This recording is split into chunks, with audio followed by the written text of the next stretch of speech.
Welcome to P24 TV. నేను మీ anchor సట్ట Shiva. ఈరోజు మన గెస్ట్ ఎవరంటే NLP trainer and Telangana youth icon, best motivational speaker and life coach and graphologist. ఇంకెన్ని ఉన్నాయో మనం అతన్ని అడిగి తెలుసుకుందాం. మన గెస్ట్ వచ్చేసి బొడ్డు వినోద్ కుమార్ గారు. హాయ్ వినోద్ గారు, హాయ్, ఎలా ఉన్నారు? బాగున్నాం. మీరు ఎలా ఉన్నారు? మేము చాలా బాగున్నాం. అండ్ ఇంత తక్కువ ఏజీలా ఇవన్నీ ఎట్లా సాధించినారు మీరు? తక్కువ ఏజ్లో అంటే వన్ థింగ్ చెప్తా, స్మాల్ ఎగ్జాంపుల్. ఒకప్పుడు 100 years బతికేటోళ్ళు, ఒకప్పుడు 120 years బతికేటోళ్ళు. ఇప్పుడు ఎన్ని ఇయర్స్ బతుకుతారు? లైఫ్ స్పాన్ ఇప్పుడు ఎంత ఉంది? 50 to 60. 50 to 60. ఇప్పుడు నా ఏజ్ 25. ఒకప్పుడు 100 years వచ్చినప్పుడు 100 years 120 years బతికే లైఫ్ టైంలో యూత్ని 50 years అంటే యూత్ అనేవాళ్ళు, 70 80 అంటే ముసలి వాళ్ళు అనేవాళ్ళు. ఇప్పుడు ముసలి వాళ్ళని ఎవరిని అంటున్నారు? 50 40 వస్తే ముసలి వాళ్ళు అంటారు. యూత్ని ఎవరు అంటారు? 18 వస్తే యూత్ అంటున్నారు. అంటే ఇక్కడ ఇప్పుడు మనం మన జనరేషన్లో చూసుకుంటే 60 years కన్నా ఎక్కువ బతకరు. 50 60 years లైఫ్ స్పాన్ అనేది తగ్గిపోయింది. ఇప్పుడు 25 years తక్కువ ఏజ్లో మనం అనుకుంటున్నాం తప్ప తక్కువ ఏజ్ ఏం కాదు మనది కూడా. అంటే 25 తక్కువ ఏజ్ అనుకోవచ్చు, బట్ ఇప్పుడున్న జనరేషన్ లైఫ్ స్పాన్ అనేది తగ్గుతుంది కదా. అంటే ఇప్పుడు మనం చదువుకోవడం, ఆ జనరేషన్ 20-22 వరకు మనం చదువుకుంటూనే ఉంటాం. మన లైఫ్ ఏంటో మనకు తెలియదు. అట్లాంటిది ఆ లైఫ్ లోనే మీరు ఇన్ని లీడ్ చేశారు కదా. ఆ లైఫ్లో అంటే కాలేజ్ డేస్ నుండే స్టార్ట్ చేశాను. కాలేజ్ డేస్ నుండే ఫర్ ఎగ్జాంపుల్ ఇప్పుడు చదువుకోవాలనుకుంటే ఇంకా చదువుకోవచ్చు. PhD వరకు చేసుకుంటా, ఇంకా డిగ్రీలు వేసుకుంటా, మళ్ళీ ఇంకో డిగ్రీ చేసుకుంటా, మళ్ళీ సంథింగ్ చేసుకుంటే 30 years 35 years చదువుకున్న వాళ్ళు కూడా ఉన్నారు ఇప్పుడు. అంటే ఇంట్రెస్ట్ బట్టి. ఇప్పుడు నేను ఏంటంటే బీటెక్ సెకండ్ ఇయర్ నుండి ఈ ఫీల్డ్కి ఎంటర్ అవ్వడం జరిగింది. బీటెక్ సెకండ్ ఇయర్ నుండి అది స్లోగా ట్రైనింగ్ ఫీల్డ్ అనేది మా మెంటర్స్తోని, ఎవరైతే నా గురువులు ఉన్నారో Venu Kalyan sir, B R Shafi sir, ఇంకా చాలామంది ఉన్నారు మెంటర్స్, వాళ్ళందరితో వాళ్ళతో ఏమంటారు జర్నీ చేశాను కొన్ని డేస్. చేసి నాకు ఎప్పటి నుండి అనమాట పిచ్చి, నేను కూడా ట్రైనింగ్స్ ఇవ్వాలి, I want to become something speaker అన్నట్టు ఒక ఫీల్ ఉండేది. తర్వాత నా మెంటర్స్ ట్రైనింగ్ తీసుకుని వాళ్ళ దగ్గర వాళ్ళతో జర్నీ చేసి తర్వాత నేను కూడా కాలేజ్ డేస్ నుండి స్టార్ట్ చేశాను. ఎట్ ద ఏజ్ ఆఫ్ ఎంత 18 years ఉంటా. 18 years నుండి స్టార్ట్ చేశాను. ఓకే, మీ ఫ్యామిలీ గురించి చెప్పండి. ఫ్యామిలీ వచ్చేసి షార్ట్ అండ్ స్వీట్ ఫ్యామిలీ అనమాట. ఇక మేము పుట్టి పెరిగింది కంప్లీట్గా చేరియాలి, సిద్దిపేట డిస్టిక్. స్కూలింగ్ అంతా నాది అక్కడ 10th class వరకు Krishna talent school, and 8th వరకు చైల్డ్హుడ్ వచ్చేసి ప్రజెంటేషన్ హై స్కూల్. 10th తర్వాత కంప్లీట్గా హైదరాబాద్కి వచ్చాను. Father ayurvedic doctor, mother house wife, and నాకు సిస్టర్ IBMలో ఎంప్లాయీ. సో అక్కడే కంప్లీట్. బట్ ఇంటర్ అయిపోగానే నేను మా సిస్టర్ కంప్లీట్గా హైదరాబాద్కి వచ్చి ఇక్కడ ఇంటర్మీడియట్ హాస్టల్లో ఉండి, తర్వాత బీటెక్ హాస్టల్లో ఉండి, హాస్టల్ లైఫ్ ఇంకా 10th తర్వాత కంప్లీట్ హాస్టల్ లైఫే. 10th వరకు టౌన్, ఇంకా విలేజ్. ఇంకా మీ ఫ్యామిలీలో చూసుకున్నట్టయితే మీలాగా ఎవరైనా ఉన్నారా? ఫ్యామిలీలో అంటే ఎవరైనా ఇన్స్పైర్ అయ్యారా? లేదు, మా ఫ్యామిలీలో ఎవరు ఇన్స్పైర్ అవ్వలేదు. నేను ఫ్యామిలీలో కూడా నన్ను ఇంకా తిట్టే వాళ్ళు ఉన్నారు ఇప్పుడు కూడా. ఇవి డిఫరెంట్ పోతాడేంది, ఇది మైండ్ సెట్ ఏంది. అందరి మైండ్ సెట్ ఏముంటుంది అంటే చదువుకోవాలి, జాబ్ చేయాలి, చదువుకోవాలి, జాబ్ చేయాలి అని ఉంటుంది. సో ఫ్యామిలీలో అందరూ కూడా ఇదే మాట అంటారు, చదువుకోవాలి, జాబ్ చేయాలి. ఎప్పుడు కూడా నాకు ఇన్స్పిరేషన్ అంటే మా ఫ్యామిలీలో ఇవ్వలేరు. వాళ్ళని ఇన్స్పిరేషన్గా తీసుకుందామని వాళ్ళ దగ్గర ఏం లేవు. నేను ఒకరికి ఇన్స్పిరేషన్ అవుదాం అనుకుంటాను. Okay okay. సో మీ వీడియోస్ చూసుకున్నట్టయితే చాలా బాగుంటాయి, చాలా మంది చూస్తారు యూట్యూబ్లో. సో మీ స్కూల్ వాళ్ళే మిమ్మల్ని ఇన్వైట్ చేసిరు ఆబ్వియస్లీ. అప్పుడు మీ ఫీలింగ్ ఎట్లా ఉండే? అంటే స్కూల్ వాళ్ళు ఇన్వైట్ చేశారంటే ఫీల్ ఏంటంటే, స్కూల్లో మనం లాస్ట్ క్యాండిడేట్ అనమాట. అంటే క్లాస్లో 30 members 40 members ఉంటే 30th member నేను ర్యాంక్ వచ్చేది. అంటే చదవని బ్యాచ్ ఉంటుంది అంటారు కదా, ఒక 3-4 members ప్రతి క్లాస్లో. ఆ బ్యాచ్లో నేను ఒకరిని ఇంకా. బట్ స్కూల్లో ఇన్వైట్ చేశారంటే చాలా హ్యాపీ ఫీల్ ఉంటుంది. ఫస్ట్ నేను మన చదువుకున్న స్కూల్కి గెస్ట్కి వెళ్తే అదే ప్రతి ఒక్కరికి ఒక డ్రీమ్ అనమాట. ఏదైతే స్కూల్లో చదువుకున్నారో ఆ స్కూల్కి గెస్ట్కి వెళ్ళాలి. అప్పుడు మనం హ్యాపీగా ఉంటాం, టీచర్స్ ఎవరైతే ఉంటారో వాళ్ళు ఫుల్ హ్యాపీగా ఉంటారు. నాకన్నా 10 times వాళ్ళు హ్యాపీగా ఉన్నారు. ఓపెన్గా చెప్తా. నేనన్నా చెప్పుకోను బయటికి, నేను చదువుకున్న స్కూల్కి నేను గెస్ట్ పోయినా నేను రేర్గా చెప్పుకుంటా. బట్ నా టీచర్స్ చెప్పుకుంటారు వీడు నా స్టూడెంట్ అని. అది సక్సెస్ యాక్చువల్లీ. స్కూల్లో చెప్తారు కదా చిన్నప్పుడు, ఇట్లా అంటారు కదా, ఏదో అరే నువ్వు ఎందుకు చదువుతలేవు, నువ్వేందిరా, నువ్వు దేనికి పనికిరావు, అట్లాంటివి ఏమన్నా మీ లైఫ్లో ఫేస్ చేశారా? ఆబ్వియస్లీ అందరికీ జరుగుతుంది. నీకు జరిగిందంటే నాకు కూడా లైఫ్లో జరుగుతుంది. అరే చదువుకోరా, లేకపోతే బాగుపడవు, బర్రెలకాడు సంథింగ్ అంటారు కదా, ఎట్లా అది జరిగింది లైఫ్లో. చాలాసార్లు అంటారు. సార్ వాళ్ళు ఇప్పుడు కూడా గుర్తు తెచ్చుకుంటారు. నేను కూడా ఒకరోజు అప్పుడప్పుడు సార్ వాళ్ళు కనిపిస్తారు కదా, అడిగిన ఒకరోజు, సార్ ఒకరోజు మీరు ఇట్లా అన్నారు గుర్తుందా సార్ అని. ఇట్లా బర్రెల కాడు అరే మంచిగా చదువుకోరా లేకపోతే బర్రెలు కాదురా నీకు అదే బెటర్ అని చాలాసార్లు అన్నారు, గుర్తుందా సార్ అన్న. సార్ ఏమన్నాడు తెలుసా, అట్లా అన్నా కాబట్టి ఈరోజు నువ్వు ఇట్లా ఉన్నావురా అన్నాడు. అదే పాయింట్ అర్థమైందా, ఆ రోజు నేను అట్లా అన్నా కాబట్టి నువ్వు ఈరోజు ఈ స్థాయిలో ఉన్నావురా అన్నాడు. హ్యాపీ ఫీల్ అయింది. సో మీ స్టడీస్ ఏంటి? B Tech completed and present M A psychology చేస్తున్నాను. ఓకే, బీటెక్ చేశారు కదా. సో బీటెక్ అయిపోయినాక అందరిలాగా జాబ్ కాకుండా ఈ ఫీల్డ్ ఎందుకు చూస్ చేసుకున్నారు? బీటెక్ అయిపోయినాక అంటే యాక్చువల్లీ బీటెక్ చేసింది ఇంజనీర్ అయిందామని కాదు. బీటెక్ చేసిన ఇంజనీర్ అయిందామని కాదు, అట్లనే హ్యాపీ డే సినిమా చూసి కూడా బీటెక్ జాయిన్ అవ్వలే. బట్ ఏంటంటే 10th అయిపోయింది, ఇంటర్మీడియట్ తీసుకున్నాను. ఇంటర్మీడియట్ కూడా నాకు స్టడీస్ అనేది చాలా అన్ఎక్స్పెక్టెడ్ అయిపోయింది. నా స్టడీస్ అనేది ఎట్లా అంటే 10th వరకు ఇష్టపడి చదువుకున్నా, పేరెంట్స్ ఇష్టంతో చదివించారు 10th వరకు. 10th తర్వాత ఇంటర్మీడియట్ అనేది నాకు ఏ గ్రూప్ తీసుకున్నా నాకైతే ఇంటర్ కంప్లీట్ అవ్వాలి, ఒక సర్టిఫికేట్ వస్తే చాలా చేతికి, ఎందుకు బయట వాళ్ళు అడుగుతారు కదా, వాళ్ళ భయంతోనే ఇంటర్మీడియట్ జాయిన్ అయినా. ఇంటి పక్కోడు ఇంటి ముందోడు ఎవడో ఒకటి అడుగుతాడు, నువ్వు ఏం చదువుకున్నావు, 10th వరకు స్టాప్ చేసినావా, గలీజ్ ఉంటుంది. ఏముండాలి, అరే చెప్పుకోవాలి నేను ఒక ఇంటర్ చేసిన డిగ్రీ చేసినాను కదా, అందుకోసం నేను ఇంటర్లో జాయిన్ అయినా. బట్ మా పేరెంట్స్ కూడా ఇంటర్మీడియట్లో జాయిన్ చేశారు, ఎన్ఆర్ఐ కాలేజ్లో, ఎన్ఆర్ఐ హైదరాబాద్లో. దానిలో చాలా గ్రూప్స్ ఉంటాయి, ఎంఈసీ బైపీసీ చాలా గ్రూప్స్ ఉంటాయి. బట్ నేను దేనిలో జాయిన్ అయ్యాను అంటే ఎంపీసీ. ఎందుకు ఎంపీసీ జాయిన్ అయ్యాను అంటే నా స్కూల్ మేట్స్ అందరూ అదే బ్రాంచ్లో, అదే కాలేజ్లో, అదే బ్రాంచ్లో జాయిన్ అయ్యారు, అదే గ్రూప్లో జాయిన్ అయ్యారు. కాబట్టి నేను కూడా వాళ్ళతో వెళ్ళా, టైంపాస్ చేయాలి, ఎంజాయ్ చేయాలి, అంటే ఉండాలి ఫ్రెండ్స్ అనే రీజన్తో జాయిన్ అయిన తప్ప ఇష్టపడి జాయిన్ అవ్వాలి. ఎంపీసీ కంప్లీట్ అయిపోయింది సక్సెస్ఫుల్గా. ఆ కింద మీద పడి 2 yearsలో ఇంటర్మీడియట్ అయిపోయింది. తర్వాత మళ్ళీ బీటెక్ చేయాలి, డిగ్రీ చేయాలి, ఏం లేదు మైండ్లో, ఏదో ఒకటి చేయాలి, ఏదో ఒక డిగ్రీ ఉండాలి. ఫ్రెండ్స్ ఏది తీసుకున్నారో అది లేదు, తీసుకున్నారు? అప్పుడేం ఫ్రెండ్స్ ఇంపాక్ట్ ఏం లేదు, నేను ఒక్కనే జాయిన్ అయ్యాను. ఒక్కనే నా కాలేజ్లో ఎవరు కూడా లేరు. నేను సెయింట్ మేరీస్ కాలేజ్లో బీటెక్ జాయిన్ అయ్యాను.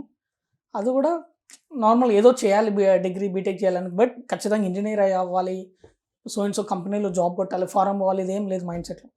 బీటెక్ చేయాలి, తర్వాత లైఫ్ చూద్దాం, ఈ మైండ్ సెట్లో ఉండి అప్పటి వరకు నా మైండ్ సెట్ అంతా ఏమంటారు నార్మల్ న్యూట్రల్ మైండ్ సెట్. అంటే ఫ్యూచర్ ఆలోచించేంత లేదు. చిన్నప్పటి నుండి ఏం డ్రీమ్స్ పెట్టుకోలే, ఇంటర్లో కూడా ఎప్పుడు ఏం అనుకోలేము, ఫ్యూచర్ అదేద్దాం ఇదేద్దామని లైఫ్లో ఎప్పుడు అనుకోలేదు. బట్ బీటెక్లో జాయిన్ అయిన తర్వాత ఫస్ట్ ఇయర్లో కొన్ని ప్రాబ్లమ్స్ ఫేస్ చేసిన. లైక్ రూమ్లో ఉండడం జరుగుతుంది కదా, ఎట్లా ఉంటారు తెలుసా ఫ్రెండ్స్, ఇంకా రూమ్ తీసుకోవడం, బ్యాచిలర్ రూమ్స్. ఈ టైంలో ఫైనాన్షియల్గా నేను చాలా సఫర్ అయినా. ఫస్ట్ ఇయర్లో, సెకండ్ ఇయర్లో చాలా అంటే చాలా సఫర్ అయినా. అంటే ఇంట్లో వాళ్ళకి చెప్తే పంపిస్తారు పేమెంట్, బట్ వాళ్ళకి చెప్పొద్దు, హట్ అవుతారు. వాళ్ళకి చెప్తే ఏంటంటే వాళ్ళు హ్యాపీగా ఉండరు, వీడంతా దూరం వెళ్ళి అక్కడెక్కడనో బతికి అన్న మైండ్ సెట్లో ఉంటారు కదా, కరెక్ట్ టైంకి తినాడో ఇదంతా ఎందుకని నేనేం చేశాను, నేను నా ఫ్రెండ్స్ ఇంట్లో రూమ్లో నుండే పార్ట్ టైం జాబ్స్కి ట్రై చేసాం. పార్ట్ టైం జాబ్స్కి రాలేదు, రిజెక్ట్ చేశారు పార్ట్ టైం జాబ్స్ వాళ్ళు. సో అలా చాలా మా ఇన్కమ్కి చాలా సఫర్ అయ్యాం. సెకండ్ ఇయర్ నుండి నేను ఎంఎల్ఎం స్టార్ట్ చేశాను, మల్టీ లెవెల్ మార్కెటింగ్ స్టార్ట్ చేశాను. దానిలో ఫుల్ ఫ్లెడ్జ్గా వర్క్ చేశాను. ఎందుకంటే ఇన్కమ్ పిచ్చి ఉండే, ఫుల్ వర్క్ చేశాను. అప్పుడు కాలేజ్ పోవడం కూడా చాలా తక్కువ, అటెండెన్స్ పర్సెంటేజ్ కూడా మా అంటే 50-60 ఉంటుంది, అదే ఎక్కువది ఇంకా. సో ఆ టైప్లో జర్నీ స్టార్ట్ అయింది. తర్వాత ఎంఎల్ఎం నుండి ఈ ఫీల్డ్కి వచ్చాను ఇమీడియట్గా. సో మీరు ఒక బీటెక్ ఫస్ట్ ఇయర్ వరకు కూడా నార్మల్ వ్యక్తి, అప్పటి నుంచి ఇంత షార్ట్ టైంలో ఎట్లా అయినా? బీటెక్ ఫస్ట్ ఇయర్లో నార్మల్ వ్యక్తి, లాస్ట్ ఇప్పుడు కూడా నార్మల్ వ్యక్తి అని చెప్తే, ఇప్పుడు కూడా అంత మీ పేరెంట్స్కి కొన్ని డ్రీమ్స్ ఉంటాయి కదా, మా వాడు ఫారెన్ పోవాలా అట్లాంటి, అప్పుడు మీ ఈ ఫీల్డ్ ఎంచుకున్నప్పుడు మీ ఫాదర్ కానీ ఎవరు కానీ ఎందుకు వెళ్తున్నావు అని అడగలేదు? ఫారెన్కి వెళ్ళాలని మా పేరెంట్స్కి ఎప్పుడు థాట్ లేదు. ఓ జాబ్ చేస్తే చాలు, సేఫ్టీ. ప్రతి పేరెంట్స్ ఆలోచించేది ఏంటంటే ఓ జాబ్ చేయాలి, మంత్లీ 30,000 20,000 వచ్చినా ఒక జాబ్ అయితే ఉండాలి, ఎందుకంటే సెక్యూరిటీ. ఎందుకంటే ఫర్ ఎగ్జాంపుల్ అంటారు, ఏమంటారు, పిల్లల్ని చూడాలంటే ఏం చెప్పాలరా, ఒక జాబ్ చేస్తాం సో అని చెప్తే అట్లా వాళ్ళకి డిగ్నిటీ ఉండడానికి మాత్రమే ప్రతి పేరెంట్స్ ఆలోచించేది ఇంతే తప్ప మా కొడుకు సాటిస్ఫాక్షన్ ఉండాలి లేదా అని ఎవరు ఆలోచించరు. టు బి ఫ్రాంక్ ఎవరు ఆలోచించరు. బట్ మా పేరెంట్స్కి ఈ ఫీల్డ్కి వచ్చినట్టు మా పేరెంట్స్ తెలియదు. ఫస్ట్ 1 year తెలియదు వాళ్ళకి, 1 year తెలియదు, ఆలోచించుకోండి. 1 year వరకు ఆల్మోస్ట్ 8 months అనుకుంటా, 8 months to 1 year వరకు వాళ్ళకి తెలియదు. తర్వాత ఏదో స్కూల్లోనో కాలేజ్లో ప్రోగ్రామ్ చేసినాక అది ప్రెస్లో వచ్చింది, ఇట్లా గెస్ట్ వచ్చి ఒక వినోద్ కుమార్ ట్రైనర్ వచ్చి ఇట్లా ప్రోగ్రామ్ వేశాడు, ఏదో ప్రోగ్రామ్ కెరీర్ గైడెన్స్ ప్రోగ్రామ్ అనుకుంటా, ఆ ప్రోగ్రామ్ వేసాడని ఏదో కాలేజ్ వాళ్ళు అడ్వర్టైజ్మెంట్ కోసం ప్రెస్లో ఇచ్చారు, నా ఫోటో పెట్టి ప్రోగ్రామ్ ఫొటోస్ ఇచ్చారు. అప్పుడు ఎవరో చూసి మా ఫాదర్ వచ్చి అడిగాను, మీ కొడుకు అవుతాను అని. అవును మా కొడుకే బొడ్డు వినోద్ కుమార్ అన్నాక అప్పుడు మా ఫాదర్ వచ్చి నన్ను అడిగినప్పుడు అప్పుడు తెలిసిందనమాట. అప్పుడు చెప్పిన. వాళ్ళు కూడా ఏమనలేదు. ఏదో ఒకటి వేసుకుంటాడు కదా బతకని అని వాళ్ళు కూడా నన్ను ఏమనలేదు. బట్ అప్పటి వరకు వాళ్ళకి తెలియదు. ఇప్పుడు కూడా వాళ్ళు హ్యాపీగా ఈ ఫీల్డ్లో ఇట్లా కంటిన్యూ అయినా వాళ్ళు హ్యాపీగా ఉండరు. ఎందుకంటే ఎవ్రీ పేరెంట్ వాంట్ సెక్యూర్, కొడుకు సెక్యూర్గా ఉండాలి అంటే ఒక జాబ్ ఉంటే సెక్యూర్ అని వాళ్ళ mind set. So okay Vinod గారు, ఇప్పుడు మన ఎడ్యుకేషన్ సిస్టమ్ చూసుకున్నట్టయితే మీరు ఎన్నో స్కూల్లో ప్రోగ్రామ్ చేసి ఉంటారు. ఎన్ని స్పీచ్లు ఇచ్చి ఉంటారు మీరు ఇప్పటికి? థౌజండ్స్లో ఉంటాయి ప్రోగ్రామ్స్. చాలా స్కూల్స్ ఉన్నాయి కదా. సో మీకు పిల్లల మైండ్ సెట్ అనేది ఈజీగా తెలిసిపోద్ది. సో ఇప్పుడు ఉన్న కరోనా టైంలో ఆన్లైన్ క్లాసులు జరుగుతున్నాయి, రైట్? సో ఆన్లైన్ క్లాస్కి మన నార్మల్ క్లాస్కి తేడా ఉంటుందా? ఇప్పుడు ఎవరైనా అడిగితే పేరెంట్స్ కూడా ఏమంటారు, మా అబ్బాయి చదువుతున్నాడు ఆన్లైన్లో అనేస్తారు కదా. అవును, దానికి దీనికి ఏంటి తేడా? మీకే తెలుసుంటుంది. ఇప్పుడు మనం చూస్తాం బయట ఆన్లైన్లో అసలు చదువుతున్నారు అనేది లేదు. అది అసలు ఆన్లైన్ అనేది టైంపాస్. అది ఇప్పుడు ఫర్ ఎగ్జాంపుల్ చెప్పాలి అంటే స్కూల్స్ వాళ్ళు ఆన్లైన్ ఎందుకు పెడుతున్నారని వాళ్ళకు కూడా తెలుసు. వెళ్ళి ఒక టీచర్ని పర్సనల్గా కూర్చోబెట్టి అడగండి, సార్ మీరు ఆన్లైన్లో క్లాసెస్ చెప్తున్నారు కదా, మీకు సాటిస్ఫాక్షన్ అనిపిస్తున్నాను? అసలు లేదు, అసలు ఎవడు వినడు. ఏదో చెప్తున్నా బికాజ్ శాలరీ వస్తుంది, ఇట్లా చెప్తున్నా వాళ్ళ పిల్లలు ఫీజు కడతారు అని రీజన్తో క్లాసులు చెప్తున్నారు తప్ప వాళ్ళకు కూడా తెలుసు ఇది ఫెయిల్ అని. ఆన్లైన్ సిస్టమ్ అనేది ఫెయిల్ అని వాళ్ళకు కూడా తెలుసు, గవర్నమెంట్కి కూడా తెలుసు, ప్రతి స్టూడెంట్ పేరెంట్స్కి కూడా తెలుసు, టీచర్స్కి కూడా తెలుసు. బట్ అయినా కూడా చెప్తున్నారు బికాస్ ఒకటే రీజన్, శాలరీలు రావాలి, ఇన్కమ్. అర్థమైంది? వీళ్ళు చెప్తేనే వీళ్ళకి శాలరీస్ వస్తాయి. వీళ్ళు ఇట్లా ఆన్లైన్ క్లాసెస్ పెడితేనే పేరెంట్స్ ఫీజు కడతారు. పేరెంట్స్ ఎందుకు కడుతున్నారు వాళ్ళకు కూడా తెలుసు, పనికి ఆన్లైన్ సిస్టమ్ వేస్ట్ అని. ఆయన ఎందుకు కడుతున్నారు అంటే అట్లీస్ట్ వీడన్నా ఇంట్లో సైలెంట్గా కూర్చుంటాడు ముందర ల్యాప్టాప్ పెట్టుకుని, ఒక రీజన్తోనే ఆన్లైన్ క్లాసెస్కి అటెండ్ చేపిస్తున్నారు పేరెంట్స్ కూడా. ఎందుకంటే ఎన్ని రోజులు వీళ్ళని భరించాలి, ఇంకా అల్లరి చేస్తూనే ఉంటారు, మా వర్క్కి వెళ్ళాలి, బిజీ ఉంటాం కదా అని పేరెంట్స్ ఆలోచిస్తారు. ఆ రీజన్తోనే జరుగుతుంది. సో కరోనా బ్యాచ్ అంటారు కదా, మరి వీళ్ళని తర్వాత జాబ్స్కి వీళ్ళకి ఎలాంటి సలహాలు ఇస్తారు వీళ్ళకి మీరు? సలహాలు ఏమన్నా ఇప్పుడున్న సిచ్యువేషన్ అప్పుడు జరుగుతుంది. ఫర్ ఎగ్జాంపుల్ ఇప్పుడు డిగ్రీ అయిపోయిన వాళ్ళని చూసుకున్నాం. డిగ్రీ అయిపోయిన వాళ్ళు జాబ్ సర్చింగ్ వాళ్ళు ఉన్నారు. వాళ్ళు కరోనా బ్యాచ్ అయితే కాదుగా, 10th ఇంటర్ కాదు కదా, వాళ్ళకి జాబ్స్ దొరకట్లేదు. ఎందుకంటే ప్రతి ఒక్క కంపెనీస్ వాళ్ళు ఓనర్స్ హెచ్ఆర్స్ ఏం చూస్తున్నారంటే నాలెడ్జ్ చూస్తున్నారు. ఫర్ ఎగ్జాంపుల్ నీకు ఒక కంపెనీ ఉంది, లేకపోతే ఒక స్కూల్ ఉంది అనుకుంటా, నీకు ఒక స్కూల్ ఉంది, నీకు ఎవరు కావాలి? టీచర్స్ కావాలి. ఎలాంటి వాళ్ళని రిక్రూట్ చేసుకుంటావు? నీ దోస్తులని వాళ్ళని రిక్రూట్ చేసుకుంటావా, లేకపోతే మంచి సబ్జెక్ట్ నాలెడ్జ్ ఉన్న వాళ్ళని రిక్రూట్ చేసుకుంటావు? సబ్జెక్ట్ నాలెడ్జ్ వస్తావు. వాడు నిజంగా పిహెచ్డీ వేసినోడు కూడా వస్తాడు ఇంటర్వ్యూకి. డైరెక్ట్ తీసేసుకుంటావు, పిహెచ్డీ వేసినట్టు అని తీసేసుకుంటావు, వితౌట్ ఇంటర్వ్యూ తీసుకో. ఎందుకు చెప్పగలుగుతాడు? లేదు, చాలామంది పిహెచ్డీ డాక్టర్ చేసి ఫర్ ఎగ్జాంపుల్ ఎంఏ ఇంగ్లీష్, చాలామంది నేను చూసాను, చాలామంది మా ఫ్రెండ్స్ సర్కిల్లో ఎంఏ ఇంగ్లీష్ చేసిన వాళ్ళు ఉన్నారు. ఇంగ్లీష్ మాట్లాడడం రాదు, పేరుకి ఎంఏ ఇంగ్లీష్ మాట్లాడడం రాదు. సర్టిఫికేట్స్ అనేది ఇప్పుడు సింపుల్గా దొరుకుతున్నాయి. డాక్టరేట్ కూడా కొంటున్నారు బయట సింపుల్గా. 50,000 60,000 పెడితే డాక్టరేట్ అంట, డిగ్రీ 50,000 పెడితే డిగ్రీ అంట. ఇలాంటివి జరుగుతున్నాయి బయట. అలాంటి సిచ్యువేషన్లో అందరికి తెలుసు, ఓపెన్ సీక్రెట్ ఇది. బట్ ఇలాంటి టైంలో మనం సర్టిఫికేట్ చూసి ఎవరిని జడ్జ్ చేయొద్దు అని ఎవరు చేయట్లేదు కూడా, చేయొద్దు. వాళ్ళ టాలెంట్ చూసే చేస్తున్నారు. సో సేమ్ థింగ్ ఇక్కడ ఇప్పుడు కరోనా బ్యాచ్ అయినా కూడా అక్కడ డిగ్రీ కంప్లీట్ అయిపోయిన వాళ్ళతో ఈక్వల్. వాళ్ళు ఆర్ట్ స్టేజ్కి వెళ్ళినప్పుడు కూడా చూసేదే టాలెంటే, నువ్వు చేయగలుగుతాడు చేయడా, మనకు కావాల్సిన వర్క్ వాళ్ళ దగ్గర ఉందా లేదా. ఫర్ ఎగ్జాంపుల్ ఇప్పుడు మీ స్టూడియోలో కావాల్సింది ఎడిటర్. ఫర్ ఎగ్జాంపుల్ ఎడిటర్స్ కావాలి, ఏం చేస్తావు? ఎడిటింగ్ వచ్చారా లేదని చూస్తావా? డిగ్రీ అయిపోయిందా, పిహెచ్డీ వేసిందని చూస్తావా? ఎడిటింగ్ వచ్చా లేదా అట్లీస్ట్ 10th సర్టిఫికేట్ అన్నా చూస్తావాను ఎడిటింగ్కి? చూడం. ఎందుకు? మనకు కావాల్సింది ఎడిటర్, తన వర్క్ చేయగలుగుతుందా లేదనేది చూస్తాం. అంటే క్రియేటివ్ మైండ్ సెట్. ఎడిటర్ కావాల్సింది క్రియేటివ్ మైండ్ సెట్, ఇది మాత్రమే చూస్తాం. పాయింట్ అర్థమవుతుందా? చూసేది టాలెంట్. సో కావాల్సింది టాలెంట్, సర్టిఫికేట్ ఎవరికి అవసరమే లేదు. బట్ సర్టిఫికేట్ కావాలి ఎవరికి? ఇంటి పక్కన చూపెట్టడానికి, మీ అంకుల్కి వచ్చి ఎవడరాను మా కొడుకు ఇది చేసి నువ్వేం చేసినావు అని అడగడానికి. మన పేరెంట్స్కి కూడా కావాలి సర్టిఫికేట్. ఎందుకు అంటే మీ కొడుకు ఏం చేసిండు అని ఎవరన్నా అడిగితే నేను ఏం చెప్పుకోవాలి అనే సమాధానానికి వాళ్ళకి కావాలి తప్ప దేనికి పనికిరాదు సర్టిఫికేట్. ఇప్పుడు పేరెంట్స్ కంపేర్ చేస్తారు కదా, మీ పిల్లోడేది, మా పిల్లోడేది, మా పిల్లోడు గ్రేట్, మీ పిల్లోడు ఏం చేస్తలేడు. అట్లాంటి పేరెంట్స్కి మీరు ఏం చెప్పాలనుకుంటున్నారు? పేరెంట్స్ ఎట్లయినా కంపారిజన్ చేస్తూనే ఉంటారు మరి ఏం చెప్పినా కూడా. సో కంపారిజన్ అనేది చాలా డేంజరస్ థింగ్. ఫర్ ఎగ్జాంపుల్ నేను చిన్న ఉన్నప్పుడు లైక్ 10th క్లాస్లో ఒక రియల్ ఇన్సిడెంట్ జరిగిందన్నమాట. 10th క్లాస్లో ఒకరోజు సండే రోజు గ్రౌండ్లో క్రికెట్ ఆడుతున్నా సండే రోజు. నా క్లాస్ టాపర్, నా ఫ్రెండ్ క్లాస్ టాపర్ వాడు, వాడు సడన్గా గ్రౌండ్కి వచ్చిండు. ఎప్పుడు గ్రౌండ్కి రాడాడు, గ్రౌండ్కి వచ్చిండు. వచ్చినప్పుడు మేము ఏం చేసామంటే ఓన్లీ ఫీల్డింగ్, వాడు క్రికెట్ ఆడరు, అది ఓన్లీ బుక్స్ పట్టుకొని చదువుతూ ఉంటాడు, ఆ మైండ్ సెట్ వాడు అనమాట. ఓన్లీ ఫీల్డింగ్లో బార్డర్లో ఉండిపో, ఓన్లీ ఫీల్డింగ్, బ్యాటింగ్ లేదు బౌలింగ్ లేదని చెప్పాను. సో ప్రతి బ్యాట్స్మెన్ అటాక్ కొడుతున్నాడు, క్యాచెస్ మిస్ చేస్తున్నాడు.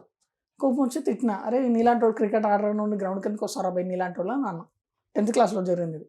వాడేమన్నాడు తెలుసు, నువ్వు చదువురాని స్కూల్కి వస్తలేవా అన్నాడు. అంటే రీజన్ పాయింట్ అర్థమైంది ఇక్కడ. వాడు గ్రౌండ్కి వచ్చింది క్రికెట్ నేర్చుకోవడానికి, మనం స్కూల్కి వెళ్ళి చదువు నేర్చుకోవడానికి. వాడు స్కూల్లో వాడు టాప్, గ్రౌండ్లో మేము టాప్, అంటే డిఫరెన్స్ అంతే. అర్థమైందా? మనం స్కూల్కి వెళ్ళి చదువుకోవడానికి, వాడు గ్రౌండ్కి వచ్చింది క్రికెట్ నేర్చుకోవడానికి. ఇద్దరు వేరు వేరు పర్పస్. అంటే ఒకరి టాలెంట్ ఒకరికి ఉన్న టాలెంట్ ఇంకొకరికి దాంట్లో ఉండకపోవచ్చు, ఇంకో దాంట్లో ఉండదు టాలెంట్. సో ఒకరిది టాలెంట్ ఒకరికి కంపేర్ చేయడం వాళ్ళ మూర్ఖత్వం పేరెంట్స్ది. సో కంపేర్ చేస్తే మాత్రం కంపేర్ చేయకండి ఎవరితో. ఒకవేళ పేరెంట్స్ కనుక చేసారు అనుకో మిమ్మల్ని కంపారిజన్, మీరు పట్టించుకోకండి. వాళ్ళు కంపారిజన్ చేస్తారు, అందుకే వాళ్ళని పేరెంట్స్ అంటాం. సో మనం పట్టించుకోద్దాం అంతే. మీకు నచ్చింది మనం చేసుకొని వెళ్ళిపోవాలి. ఒక టాపర్స్ కావాల్సిన మైండ్ సెట్ ఎట్లుండాలి? టాపర్స్ కంటే గ్రోత్ మైండ్ సెట్లో ఆలోచించాలి and think positive. For example growth mind set ఎలా అంటే, there is 2 types of mindset అంటారు, fixed mindset, growth mindset. For example ఇంట్లో ఫర్ ఎగ్జాంపుల్ ఒక స్టూడెంట్ ఒక ఎంప్లాయ్ 9 o'clock ఆఫీస్ అనుకో, వాళ్ళ ఇంటి దగ్గర నుండి ఆఫీస్కి 1 hour జర్నీ. అంటే ఇక్కడ 8 AM స్టార్ట్ అవ్వాలి, 8 o'clock స్టార్ట్ అవుతూనే 9 o'clock ఆఫీస్లో ఉంటాడు. సో పర్సన్ ఏం చేసిందంటే, ఒక పర్సన్ కేటగిరీ ఏ అనుకో, ఇప్పుడు ఈ కేటగిరీ ఏ. సో ఈ పర్సన్ ఏం చేసిందంటే మార్నింగ్ డైలీ 7కి లేసి 8 వరకు రెడీ అయ్యి 8 o'clock స్టార్ట్ అయితే 9 వరకు రీచ్ అవుతాడు. సో ఈ పర్సన్ 7కి లేవకుండా సడన్గా 8 o'clock లేచిండు. లేచి టైం చూసేసరికి 8 o'clock, ఫుల్ షాక్, కోపంలో ఉంటాడు. అరే ఇప్పుడు ఆఫీస్కి వెళ్ళలేకపోతే బాస్ తిడతాడు అని చెప్పేసి ఎమర్జెన్సీగా స్పీడ్గా రెడీ అయ్యి వచ్చేసి డైనింగ్ టేబుల్ మీద కూర్చుంటాడు. మమ్మీ తీసుకురా, ఫుడ్ లేట్ అవుతుంది, బ్రేక్ఫాస్ట్ తీసుకురా అని చెప్పిస్తాడు. తీసుకురావగానే ఇమీడియట్గా వాళ్ళ మమ్మీ తీసుకొచ్చి ఇలా వేస్తుంటే చట్నీ పడిపోతుంది షర్ట్ మీద. ఇమీడియట్గా వాళ్ళ మమ్మీని తిట్టేస్తాడు. అరే దిమాక్లో కొత్త షర్ట్ ఏంటి, ఆఫీస్కి వెళ్ళాలి ఏంది అని ఇష్టం వచ్చి తిడతాడు. ముందే లేట్ అవుతుంది ఆఫీస్కి లేట్ అవుతుంది అని టెన్షన్ తిడతాడు మదర్ని. తిట్టేసి మళ్ళీ తొందరగా బైక్ తీసుకొని స్పీడ్లో వెళ్తుంటే సడన్గా డాష్ ఇస్తాడు వేరే వారికి. ఇప్పుడు ముందే కోపంలో ఉన్నాడు, ఆఫీస్కి లేట్ అవుతుంది, ఇంట్లో మమ్మీ చట్నీ కొత్త షర్ట్ మీద పడేసింది, ఫుల్ టెన్షన్లో ఉంటాడు. ఇష్టం వచ్చినట్టు ఆ పర్సన్ తిడతాడు, అరే కళ్ళు దొబ్బినాయా చూసుకోవా అంటే ఇష్టం వచ్చినట్టు గొడవ పెట్టుకుంటాడు. చిన్న డాష్, సిగ్నల్ పడుతుంది, ఫుల్ ట్రాఫిక్. స్లోగా ఆఫీస్కి వెళ్తాడు. వెళ్ళేసరికి ఆఫీస్ 9:30 అవుతుంది. ఆఫీస్ వచ్చేసి 10th floorలో ఉంటుంది బిల్డింగ్. లిఫ్ట్ ఉంది కదా అని చెప్పేసి లిఫ్ట్ ఆన్ చేస్తాడు. లిఫ్ట్ ఖరాబ్ అయి ఉంటుంది, లిఫ్ట్ పని చేయదు. 10 floors నడుచుకుంటూ వెళ్ళేసరికి 10 అవుతుంది. వెళ్ళి కూర్చోగానే అటెండర్ వచ్చి నేను బాస్ పిలుస్తున్నాడు రా, లేట్ వచ్చినావు కదా అంటాడు. విడిపోతాడు బాస్ దగ్గరికి. వెళ్ళి బాస్ అడుగుతాడు, ఎందుకు లేట్ వచ్చినావు అంటే, సార్ ఒకరోజే కదా సార్ లేట్ అయింది, ఏమైంది సార్ అని కోపంగా మాట్లాడుతుంటాడు. మార్నింగ్ లేవడమే కోపంగా లేచాడు, అర్థమైంది పాయింట్. మార్నింగ్ కోపంగా లేచాడు, తర్వాత చిక్కిన పడితే వాళ్ళ మదర్ని తిట్టాడు, తర్వాత బైక్ మీద వెళ్తే డాష్ ఇస్తే అక్కడ కూడా పెట్టుకున్నాడు, తర్వాత ట్రాఫిక్ సిగ్నల్ లేట్ అయింది, మళ్ళీ కిందకి వచ్చిన తర్వాత ఆఫీస్ లిఫ్ట్ పని చేయలేదు. పైనకి వచ్చినాక కోపం అంతా బాస్ మీద ఇస్తున్నాడు. బాస్ ఇమీడియట్గా తిట్టి పంపిస్తాడు ఆఫీస్ నుండి. వెళ్ళిపో, నువ్వు ఆఫీస్కి అవసరం లేదు, వెళ్ళిపో అని చెప్పేస్తాడు. ఇది కేటగిరీ ఏ. ఇప్పుడు కేటగిరీ బి గురించి చెప్తా. ఈ పర్సన్ కూడా morning office 9 o'clock, 8 o'clock start అవుతా 9 వరకు వెళ్తాడు. సో మార్నింగ్ ఈయన 8 o'clock లేవడమే 8 o'clock టైం చూసి షాక్ అవుతాడు. అరే టైం 8 అవుతుంది, సరే ప్రాబ్లం లేదు, నో ప్రాబ్లం. అర్థమైందా? కేటగిరీ ఏ గురించి మాట్లాడుతున్నా. నో ప్రాబ్లం, ఒకరోజే కదా అంటాడు. మెల్లగా రెడీ అయ్యి డైనింగ్ టేబుల్ మీద కూర్చుంటాడు. వాళ్ళ మమ్మీ వచ్చి కుకింగ్ వడ్డిస్తుంటే చట్నీ పడుతుంటుంది. అడగని వాళ్ళ మమ్మీ సారీ చెప్పగానే పర్లేదు మమ్మీ, నో ప్రాబ్లం, ఏం కాదు, తోచుకొని వెళ్ళిపోతా. అర్థమైందా పాయింట్? వెళ్తాడు. నెక్స్ట్ ఇమీడియట్గా బైక్ తీసుకొని వెళ్తుంటే మధ్యలో సడన్గా డాష్ ఇస్తాడు, చిన్న యాక్సిడెంట్. వాడు సారీ చెప్తాడు, okay boss no problem sorry అంటాడు, వెళ్ళిపోతాడు. సిగ్నల్ పడుతుంది, వెయిట్ చేస్తాడు. ఎందుకు, ఆల్రెడీ లేట్ అయిపోయింది, మళ్ళీ లేట్ ఎట్లా బాస్ ఇడతాడు, నో ప్రాబ్లం. ఇప్పుడు స్పీడ్గా ఏం చేస్తాం, రిలాక్స్గా వెళ్తాడు. వెళ్ళిన తర్వాత ఆఫీస్ లిఫ్ట్ పనిచేయదు. సో స్లోగా నడుచుకుంటూ వెళ్తాడు. ఎట్లా లేట్ అయింది కదా, ఇంకా లేట్ అవుతుంది, ఏముంది, ఎట్లా బాస్ తిడతాడు, పడాల్సిందే. కూల్గా వెళ్ళి కూర్చుంటాడు. అటెండర్ వచ్చి పిలుస్తాడు, బాస్ రమ్మంటూ ఉన్నాను. కూల్గా వెళ్ళి బాస్ దగ్గరికి వెళ్తాడు. బాస్ అడుగుతాడు, ఎందుకు లేట్ వచ్చినావు? సార్ ప్లీజ్ సారీ సార్, ఈరోజు ఒక్కరోజు మార్నింగ్ లేట్ లేచిన, అందుకే సార్, ఇంకెప్పుడు ఇలా నేను చేయను, ఓకే ఇంకోసారి రిపీట్ అయితే మంచిగా ఉండదు, వెళ్ళి కూర్చోంటాడు. Category B. ఇప్పుడు నీకు అర్థం ఉందా, నీ లైఫ్ ఎలా ఉండాలనుకుంటాం, కేటగిరీ ఏ లాగా బి లాగా? ఆబ్వియస్లీ బి లా ఉంటుంది. ఎందుకంటే అతను గ్రోత్ మైండ్ సెట్ అనమాట, కూల్గా ఆలోచించాడు. Growth mindset, people mindset, same situation A పర్సన్కి జరిగింది, బి పర్సన్కి జరిగింది. అర్థం కంపారిజన్, తన మైండ్ సెట్ ఎలా ఉంది, ఇతని మైండ్ సెట్ ఎలా ఉంది, సో దీన్ని సేమ్ బట్టి సిచ్యువేషన్. అంటే నేను ఏమంటున్నా అంటే toppers and successful people mind set ఎప్పుడు కూడా గ్రోత్ మైండ్ సెట్ ఉంటుంది. Growth mindset people successful అవుతారు ఖచ్చితంగా. మార్నింగ్ అవర్స్ ఎట్లాంటి మూడ్ ఉంటే అది డే అంతా ఇంపాక్ట్ డే అంతే 100% ఇంపాక్ట్ ఉంటుంది. ఉంటుందా? సో గ్రోత్ మైండ్ సెట్లో ఆలోచించే వాళ్ళు కూల్గా ఆలోచిస్తారు. ఇమీడియట్గా నాకు ఇది కావాలి అయిపోయింది సంథింగ్ ఇట్లా కాదు. గ్రోత్ మైండ్, ఫర్ ఎగ్జాంపుల్ ఇంకో ఎగ్జాంపుల్ చెప్పాలంటే మదర్ ఏం చెప్తుంది అంటే, అరే బ్యాంక్ వెళ్ళి ఫామ్ ఫిల్అప్ చేసి తీసుకురాపో సంథింగ్ అని ఒక మదర్ చెప్పింది. అదే ఫిక్స్డ్ మైండ్ సెట్ పీపుల్ ఏం చెప్తారంటే, మమ్మీ నా వల్ల కాదు, నాకు తెలియదు, నేను ఎప్పుడు బ్యాంక్ పోలే, నా వల్ల కాదు, నేను పోను అని చెప్పేస్తాడు. అదే గ్రోత్ మైండ్ సెట్ స్టూడెంట్ ఏం చేస్తాడంటే ఆ ప్లేస్లో, మమ్మీ నాకు తెలియదు, నాకు ఒకసారి చెప్పవా తెలుసుకుంటా, లేకపోతే అక్కడికి వెళ్ళి తెలుసుకోవాలా అంటాడు. అక్కడికి వెళ్ళి వాళ్ళని అడుగురా చెప్తారు అంటే అక్కడికి వెళ్ళి ఓకే మ్యామ్ నేను వెళ్ళి అక్కడ ఫామ్ తీసుకొని అక్కడ ఎవరినన్నా అడుగుతా తెలుసుకొని వస్తా అంటాడు. వీళ్ళు గ్రోత్ మైండ్ సెట్ పీపుల్. అంటే తెలియకపోతే వెళ్ళి తెలుసుకుందామనే ట్రై చేస్తారు, వాళ్ళు గ్రోత్ మైండ్ సెట్. ఈ పర్సన్ నాకు తెలియదు, నేను పోను, ఇంకా ఫిక్స్డ్ మైండ్ సెట్. అర్థమైందా? అక్కడికి వెళ్తేనే కదా తెలుస్తుంది. ఇప్పుడు డ్రైవింగ్ రావాలంటే కార్ డ్రైవింగ్ స్కూల్కి వెళ్ళి నువ్వు డ్రైవింగ్ నేర్చుకుంటేనే కార్ వస్తుంది. నా వల్ల కానీ నాకు రాదు కార్, నేను కూర్చుంటా అంటే రాదు. అది కార్ నిజంగా నేర్చుకోవాలి అంటే నువ్వు వెళ్ళి డ్రైవింగ్ స్కూల్కి వెళ్ళా, లేకపోతే ఒక 10 days 1 week ప్రాక్టీస్ చేస్తున్నా కదా వచ్చేది. అది గ్రోత్ మైండ్ సెట్ పీపుల్. అర్థమవుతుందా? ఎప్పుడు కూడా సక్సెస్ఫుల్ పీపుల్ ఎప్పుడు కూడా గ్రోత్ మైండ్ సెట్ ఆలోచించాలి. సో ఇప్పుడు నువ్వు అన్న దానికి గ్రోత్ మైండ్ సెట్కి చెప్తున్నావు, అంటే గ్రోత్ మైండ్ సెట్లో ఉండాలి అని చెప్తున్నావు. మీరు స్కూళ్ళకి వెళ్తారు కదా, చాలా అవును. స్కూల్స్కి స్పీచెస్ ఇవ్వడానికి. సో అట్లాంటప్పుడు మీరు ప్రిపేర్ అయ్యి వెళ్తారా, లేదంటే నార్మల్గా? ప్రిపేర్ అవ్వడం అంటే కొన్ని స్కూల్స్లో ప్రిపేర్ అయ్యి వెళ్తాం. అంటే ఏ టైప్ ప్రిపరేషన్ ఉంటుంది అంటే, కొన్ని స్కూల్స్ వాళ్ళు ఏం చెప్తారంటే కొన్ని స్పెషల్ ప్రోగ్రామ్స్ పెడతారు. లైక్ సార్ ఎగ్జామ్స్ దగ్గరకు వస్తున్నాయి, సో మా పిల్లలు ఫుల్ అల్లరి చేస్తారు, అసలు వీళ్ళకి ఎగ్జామ్స్ మీద ఇంట్రెస్ట్ లేదు, చదవరు.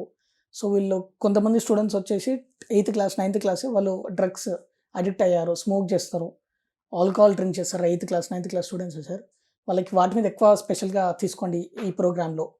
సో కొంతమంది ఏం చెప్తారంటే, సార్ మా పిల్లలు అసలు కాన్సన్ట్రేషన్ పెట్టారు, వాళ్ళ కాన్సన్ట్రేషన్ పవర్ లేదు, సో వాటి మీద ఏమైనా టిప్స్ చెప్పండి అని వాళ్ళు మాకు కొన్ని చెప్తారు బిఫోర్ ప్రోగ్రామ్. ఇప్పుడు నెక్స్ట్ 10 daysలో 1 weekలో ప్రోగ్రామ్ అంటే మాకు ఇన్ఫార్మ్ చేస్తారు కదా, మా డేట్ ఫిక్స్ చేస్తారు కదా. సో నెక్స్ట్ మండే మా స్కూల్కి రండి సార్ అని ఇన్వైట్ చేస్తారు. అదే టైంలో వీళ్ళు కొన్ని టాపిక్స్ చెప్తారు, సార్ ఈ టాపిక్స్ మీద ఎక్కువ ఫోకస్ చేయండి అని చెప్తారు. సో ఎగ్జామ్స్ దగ్గరకు వస్తున్నాయి, వాటి మీద ఏమైనా టిప్స్ చెప్పండి. సో చాలా వరకు కొందరు స్టూడెంట్స్ నిద్రపోతారు, కొందరు ఆల్కహాల్ డ్రగ్స్ అడిక్షన్స్ ఉన్నాయి సార్, వాటి మీద మీరు కొంచెం ప్రెజర్ ఫోకస్ చేయండి అని చెప్తారు. అప్పుడు మేము ఆ సబ్జెక్ట్ మీద కొంచెం తెలుసుకుంటాం, మా స్టూడెంట్స్ మైండ్ సెట్ ఏంటి, వాళ్ళతో మేము డిస్కస్ చేస్తాం, ప్రిన్సిపల్ మేనేజ్మెంట్తో డిస్కస్ చేసి వాళ్ళు కొన్ని టాపిక్స్ ఇస్తే ఆ టాపిక్ మీద ప్రిపేర్ అయ్యి వెళ్తాం అనమాట.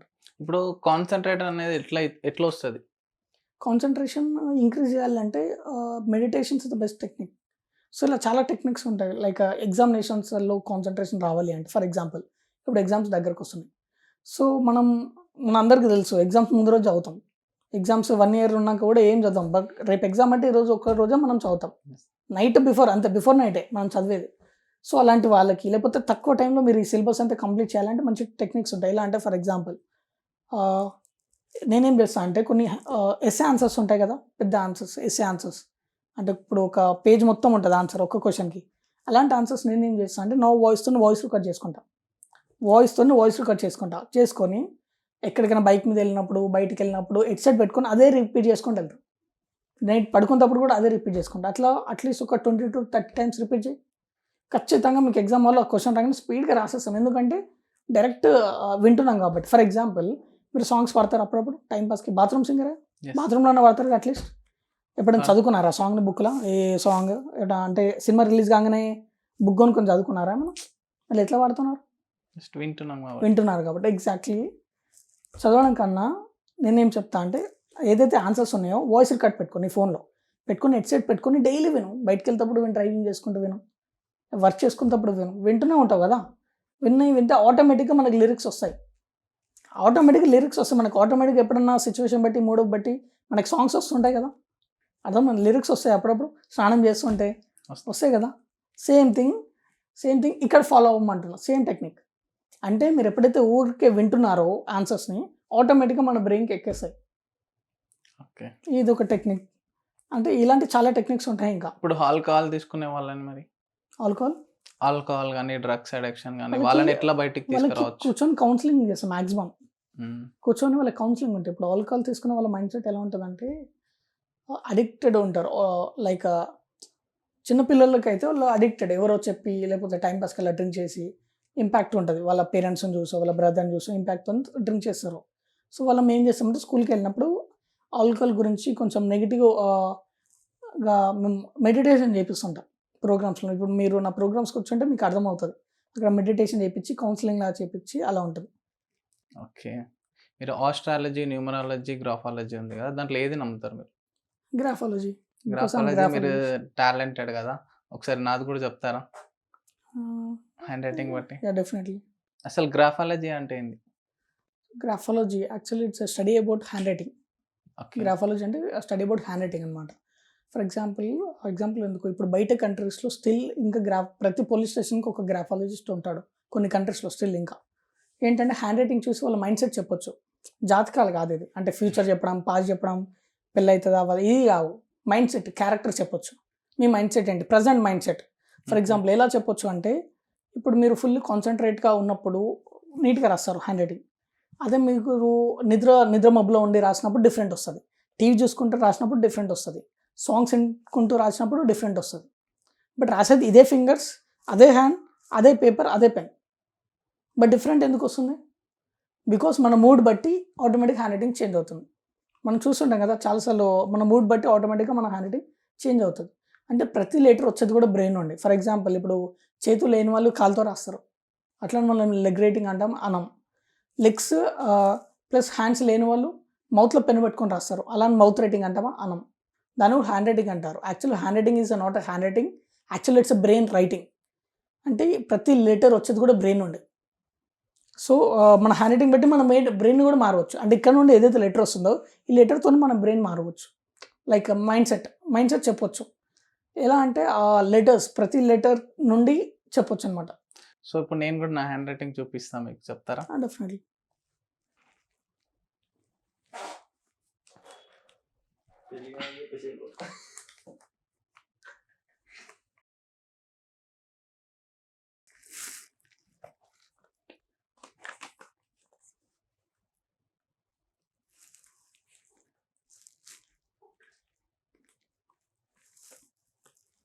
నీ రైటింగ్ కదా? ఎస్, ఎక్కువనే రాసాను.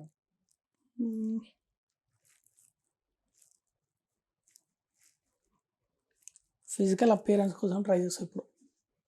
ఫిజికల్ అపియరెన్స్ కోసం. నెక్స్ట్, నీకు మ్యూజిక్ అంటే ఇష్టం? అంటే వింటా అంతే. ఇక్కడ అదే ఇప్పుడు ఎక్కడికి వెళ్ళినా వినుకుంటూ వెళ్తాం మ్యూజిక్. ఎంజాయ్ చేస్తావు. కాన్సన్ట్రేషన్ పవర్ చాలా తక్కువ ఉంది. ఎక్కువ కాన్సన్ట్రేట్ చేయవు ఏ వర్క్ మీద. అయిపోయింది 100% ఫోకస్ పెట్టావు. అదే 100% ఎక్కువ ఫోకస్ చేయలేవు. ఇప్పుడు న్యూట్రల్గా ఉంటుంది లైఫ్. మైండ్ సెట్ కూడా ఎప్పుడు న్యూట్రల్గా, లైక్ సింపుల్గా ఎంజాయ్ చేసినామా, హ్యాపీగా ఉన్నామా, అయిపోయిందా. బాధ వచ్చినా ఎట్లా ఉంటావు, ఎంజాయ్ చేసినా అట్లా ఉంటావు. లేజినెస్ ఫుల్ ఆతృత ఎక్కువ ఉంటుంది. ఏదో చేద్దాం ఫుల్ ఇట్లా ఉంటుంది. బట్ ఏం చేయడానికి కూడా మళ్ళీ నువ్వే ఎవరైనా వచ్చి నీ వల్ల కాదు, నువ్వు ఏం అది చేయి అంటే నువ్వు ఊరికే నమ్మేస్తావు. ఏమంటారు, ఎవరైనా వచ్చి నీ వల్ల కాదు, నువ్వు ఏం చేస్తావు, సైలెంట్ అయిపోతావు. మళ్ళీ నీ మైండ్ సెట్ ఎప్పుడు డిఫరెంట్ ఆలోచిస్తూనే ఉంటుంది. అంటే 10 మంది వచ్చి 10 రకాలు చెప్తే నమ్మేస్తావు, అన్నిటిని నమ్ముతావు. ఏది చెప్పినా అదే ఓకే అంటావు. రిజెక్షన్ చేయరాదు నీకు. వద్దు నో అని చెప్పరాదు అసలు. నీకు రిజెక్షన్ చేయడం కష్టం చాలాసార్లు అయింది. బట్ లోపల గిల్టీగా ఫీల్ అవుతుంది.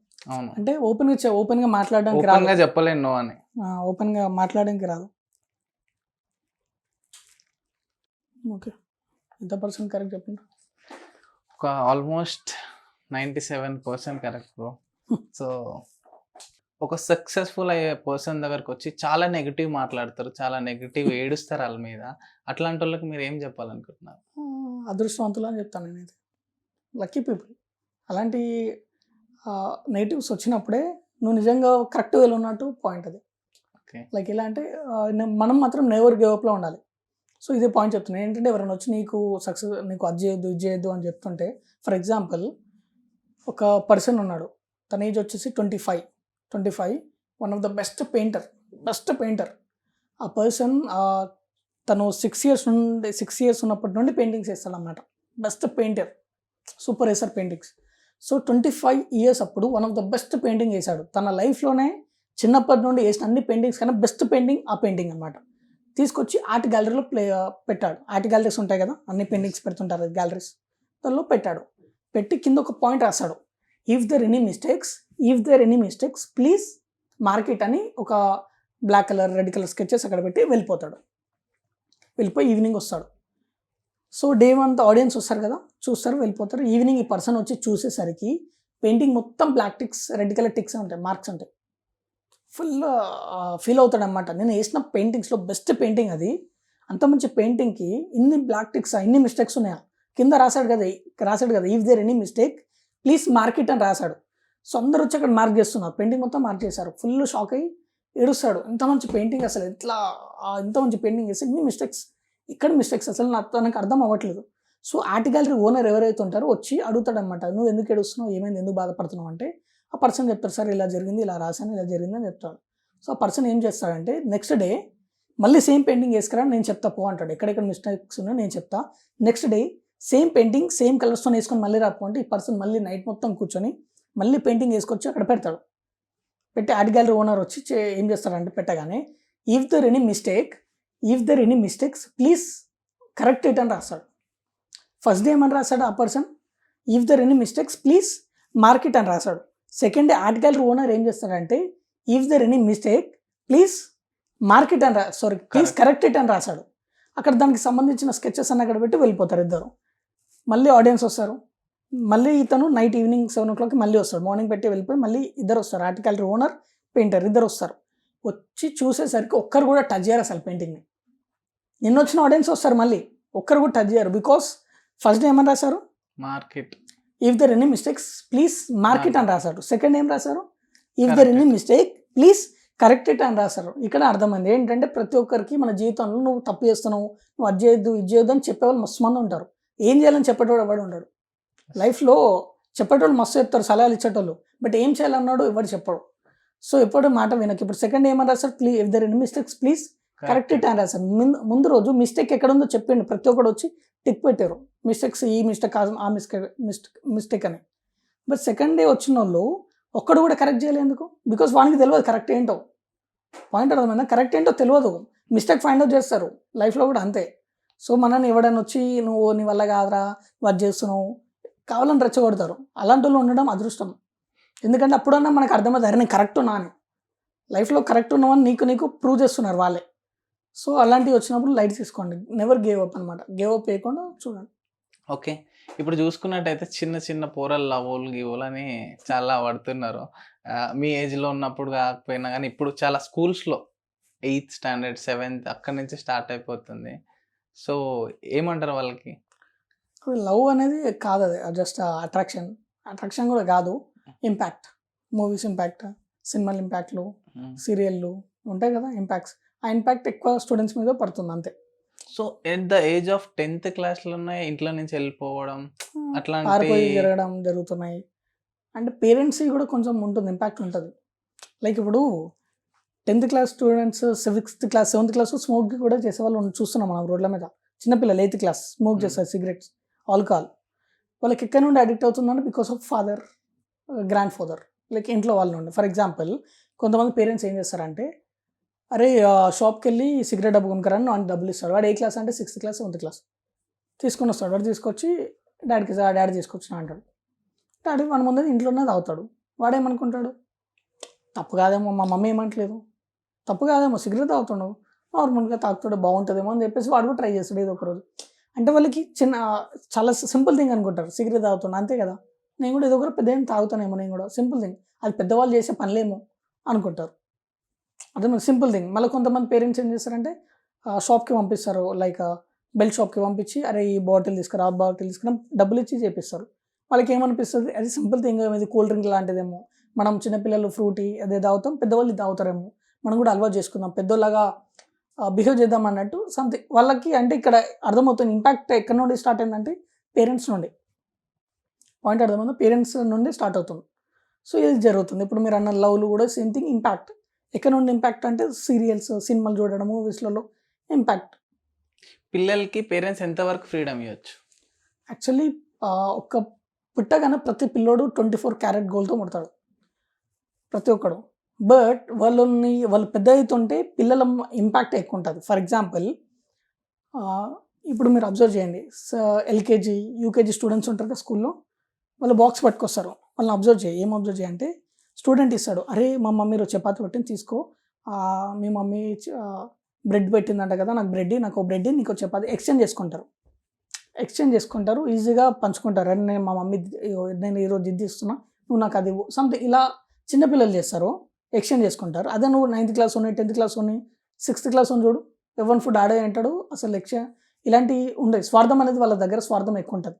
స్వార్థం ఎక్కడ స్టార్ట్ అయిందంటే పేరెంట్స్ దగ్గర నుండి. ఫర్ ఎగ్జాంపుల్ ఒక 2 years బాబుని చూడు. వాళ్ళ మమ్మీ తినిపిస్తుంటే వాడు సరిగ్గా తిననప్పుడు వాళ్ళ మమ్మీ ఏం చేస్తుంది? నువ్వు తింటావా లేకపోతే అన్నయ్యకి ఇవ్వాలా? అర్థమవుతుందా?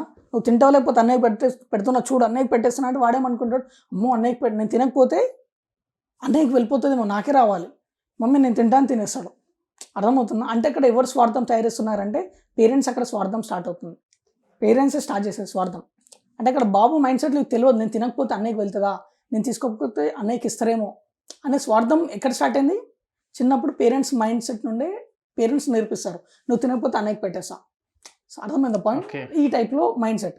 అంటే పేరెంట్స్ ఈ టైప్లో కాకుండా అంటే ఇలాంటి చిన్నపిల్లలకి నేర్పించేది పేరెంట్సే. ప్లస్ పేరెంట్స్ ఇంకా ఎలా అంటే వాళ్ళకి ఫ్రీడమ్ ఇవ్వచ్చు, బట్ 100% ఫ్రీడమ్ ఇవ్వద్దు అంట. ఫ్రీడమ్ అంటే వాళ్ళకి ఫ్రీడమ్ ఇవ్వండి, బట్ ఆ ఫ్రీడమ్ని వాళ్ళు కరెక్ట్ యూటిలైజ్ చేసుకోవాలి అంటే మీ ఇంపాక్ట్ చాలా తక్కువ ఉండాలి. ఫర్ ఎగ్జాంపుల్ ఎలా అంటే ఇప్పుడు ఫర్ ఎగ్జాంపుల్ ఒక మదర్ ఉంది, ఇంట్లో ఒక బాబుకి పని చెప్పాలి, లైక్ షాప్కి వెళ్ళి ఆయిల్ ప్యాక్స్ తీసుకురా అంటది. వాడు ఏం చేస్తే, ఏ మమ్మీ నేను పోను మమ్మీ, పో నాకు సంబంధం లేని పోను మమ్మీ అంటాడు.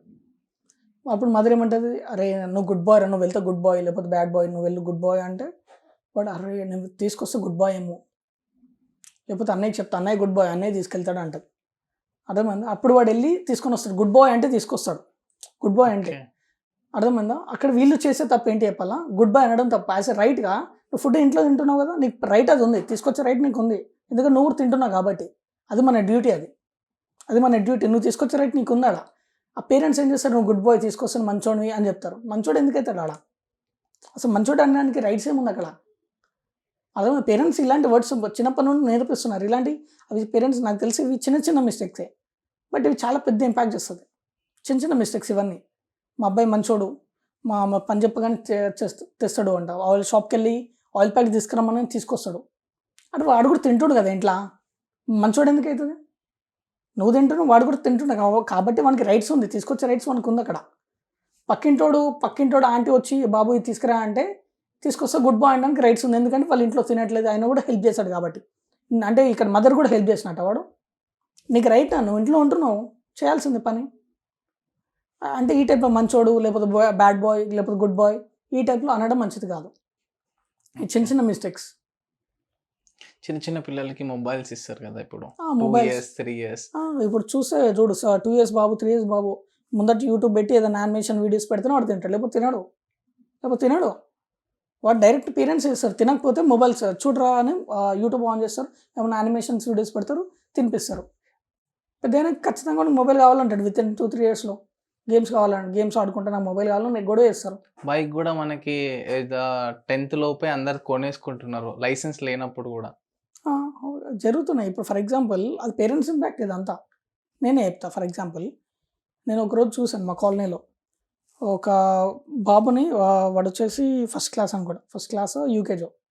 వాళ్ళ ఫాదర్ ఏంటంటే ఒక కార్ కొనిచ్చాడు, ఇంత పెద్ద ఉంది కార్. అది వాళ్ళకి కూర్చుంటాడు, వెనక సీట్లో బ్యాగ్ వేస్తాడు, రిమోట్ కంట్రోల్ ఫాదర్ చేతిలో ఉంటుంది. సో కూర్చుంటాడు, స్కూల్ బ్యాగ్ వేస్తాడు, వాళ్ళ ఫాదర్ నడుచుకుంటాడు, పక్క స్ట్రీట్లోనే ఉంటుంది స్కూల్, వాళ్ళ ఇంటి దగ్గర పక్క స్ట్రీట్లో స్కూల్. వాళ్ళ ఫాదర్ వెనక రిమోట్ ఆపరేట్ చేసుకుంటూ వస్తాడు, స్కూల్ దాకా తీసుకెళ్తాడు. స్కూల్ తీసుకెళ్ళి వాడు డోర్ తీసుకుంటాడు, దిగుతాడు, బ్యాగ్ తీసుకుంటూ లోపలికి వెళ్తాడు. మళ్ళీ వీళ్ళ ఫాదర్ కార్ రిమోట్ కంట్రోల్ తీసుకుంటూ రిటర్న్ తీసుకొని వస్తున్నాడు. మళ్ళీ ఈవినింగ్ స్కూల్ టైం వెళ్ళగానే మళ్ళీ కార్ తీసుకొని వెళ్తాడు వాళ్ళ ఫాదర్. అలా కూర్చుంటాడు, వాడు హ్యాపీగా డ్రైవ్ చేసుకుంటూ మళ్ళీ వస్తాడు. ఈ టైంలో పెంచుతున్నారు.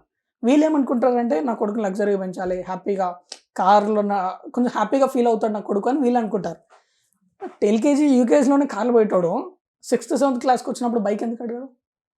ఎవరు చెప్పిండు అడిగాడని? చెప్పిండు అవడా మనం? ఆబ్వియస్లీ అడుగుతారు. 10th క్లాస్కి వస్తే నాకు కార్ కావాలంటే బుడ్డ ఏదో కారు కొని నాకు అంటాడు. లాంగ్ డ్రైవ్లో పోతాడు దోస్తులతో 10th క్లాస్లో. ఆబ్వియస్లీ ఎందుకంటే ఎల్కేజీలోనే కార్లో పోయింది కదా వాడు. ఎల్కేజీలోనే కార్లో ఏంటి స్కూల్కి. అర్థమవుతుంది ఇక్కడ ఇంపాక్ట్. ఓకే.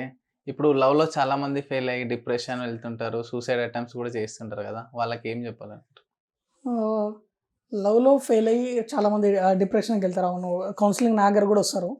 బట్ మనం ఎలా అంటే ఒక పర్సన్ నీ లైఫ్లో పోయినారంటే అంతకన్నా బెస్ట్ పర్సన్ నీ లైఫ్లోకి రాబోతున్నారు అని మీనింగ్ అక్కడ. అందుకని బెస్ట్ పర్సన్ అంటే ఇక్కడ గాడ్ క్రియేట్ చేస్తున్నారు ఇవన్నీ. ఫర్ ఎగ్జాంపుల్ ఏం చెప్తున్నా అంటే ఒక పర్సన్ లేకపోతే ఏదైనా థింగ్ నీ దగ్గర నుండి పోయింది అంటే అంతకన్నా బెస్ట్ పర్సన్ నీ లైఫ్లోకి 100% వస్తుంది. 100%. ఫర్ ఎగ్జాంపుల్ నా దగ్గర ఒక 10,000 రూపీస్ మొబైల్ ఫోన్ ఉందనుకుంటా. 10,000 rupees mobile phones on the స్పాట్లో ఇక్కడ పగిలిపోయింది, మొత్తం డ్యామేజ్ అయింది. సరిగ్గా పని చేయట్లేదు అనుకుంటా. నేను అనుకున్నా ఏంటంటే పని చేస్తుంది కదా ఇప్పుడైతే కొంచెం ఎప్పటి నుండో నేను అనుకుంటున్నాను ఒక మంచి మొబైల్ తీసుకుందాం కాస్ట్లీది అనుకుంటున్నాను. ఈ మొబైల్ ఉంది కదా ఇంకెందుకు కాస్ట్లీ మొబైల్, ఇదే ఖరాబ్ అయినాక చూద్దాం, ఇదంతా డ్యామేజ్ అయినాక పని చేయనప్పుడు చూద్దాంలే అని పెండింగ్లో ఉన్నా. సడన్గా ఈ మొబైల్ కింద పడి మొత్తం పగిలిపోయింది, స్పాట్లో డ్యామేజ్ అయ్యి అసలు పనికి రాకుండా పోయింది. ఇమీడియట్గా నెక్స్ట్ డే నేను ఏం చేస్తాను, కొత్త మొబైల్ తీసుకుంటాను. సేమ్ ఇలాంటి మొబైలే తీసుకుంటాను, అదే ఫీచర్స్ దానికన్నా బెస్ట్ మొబైల్ 100% తీసుకుంటాను. 100% తీసుకుంటాను దానికన్నా బెస్ట్ మొబైల్. అవునా కదా? సేమ్ థింగ్ లైఫ్లో కూడా అంతే. నీకన్నా ఒక పర్సన్ నీ లైఫ్లో నుండి వెళ్ళిపోయిందంటే అంతకన్నా బెస్ట్ పర్సన్ నీ లైఫ్లోకి రాబోతుందని మీనింగ్ అక్కడ. ఇదే పాయింట్.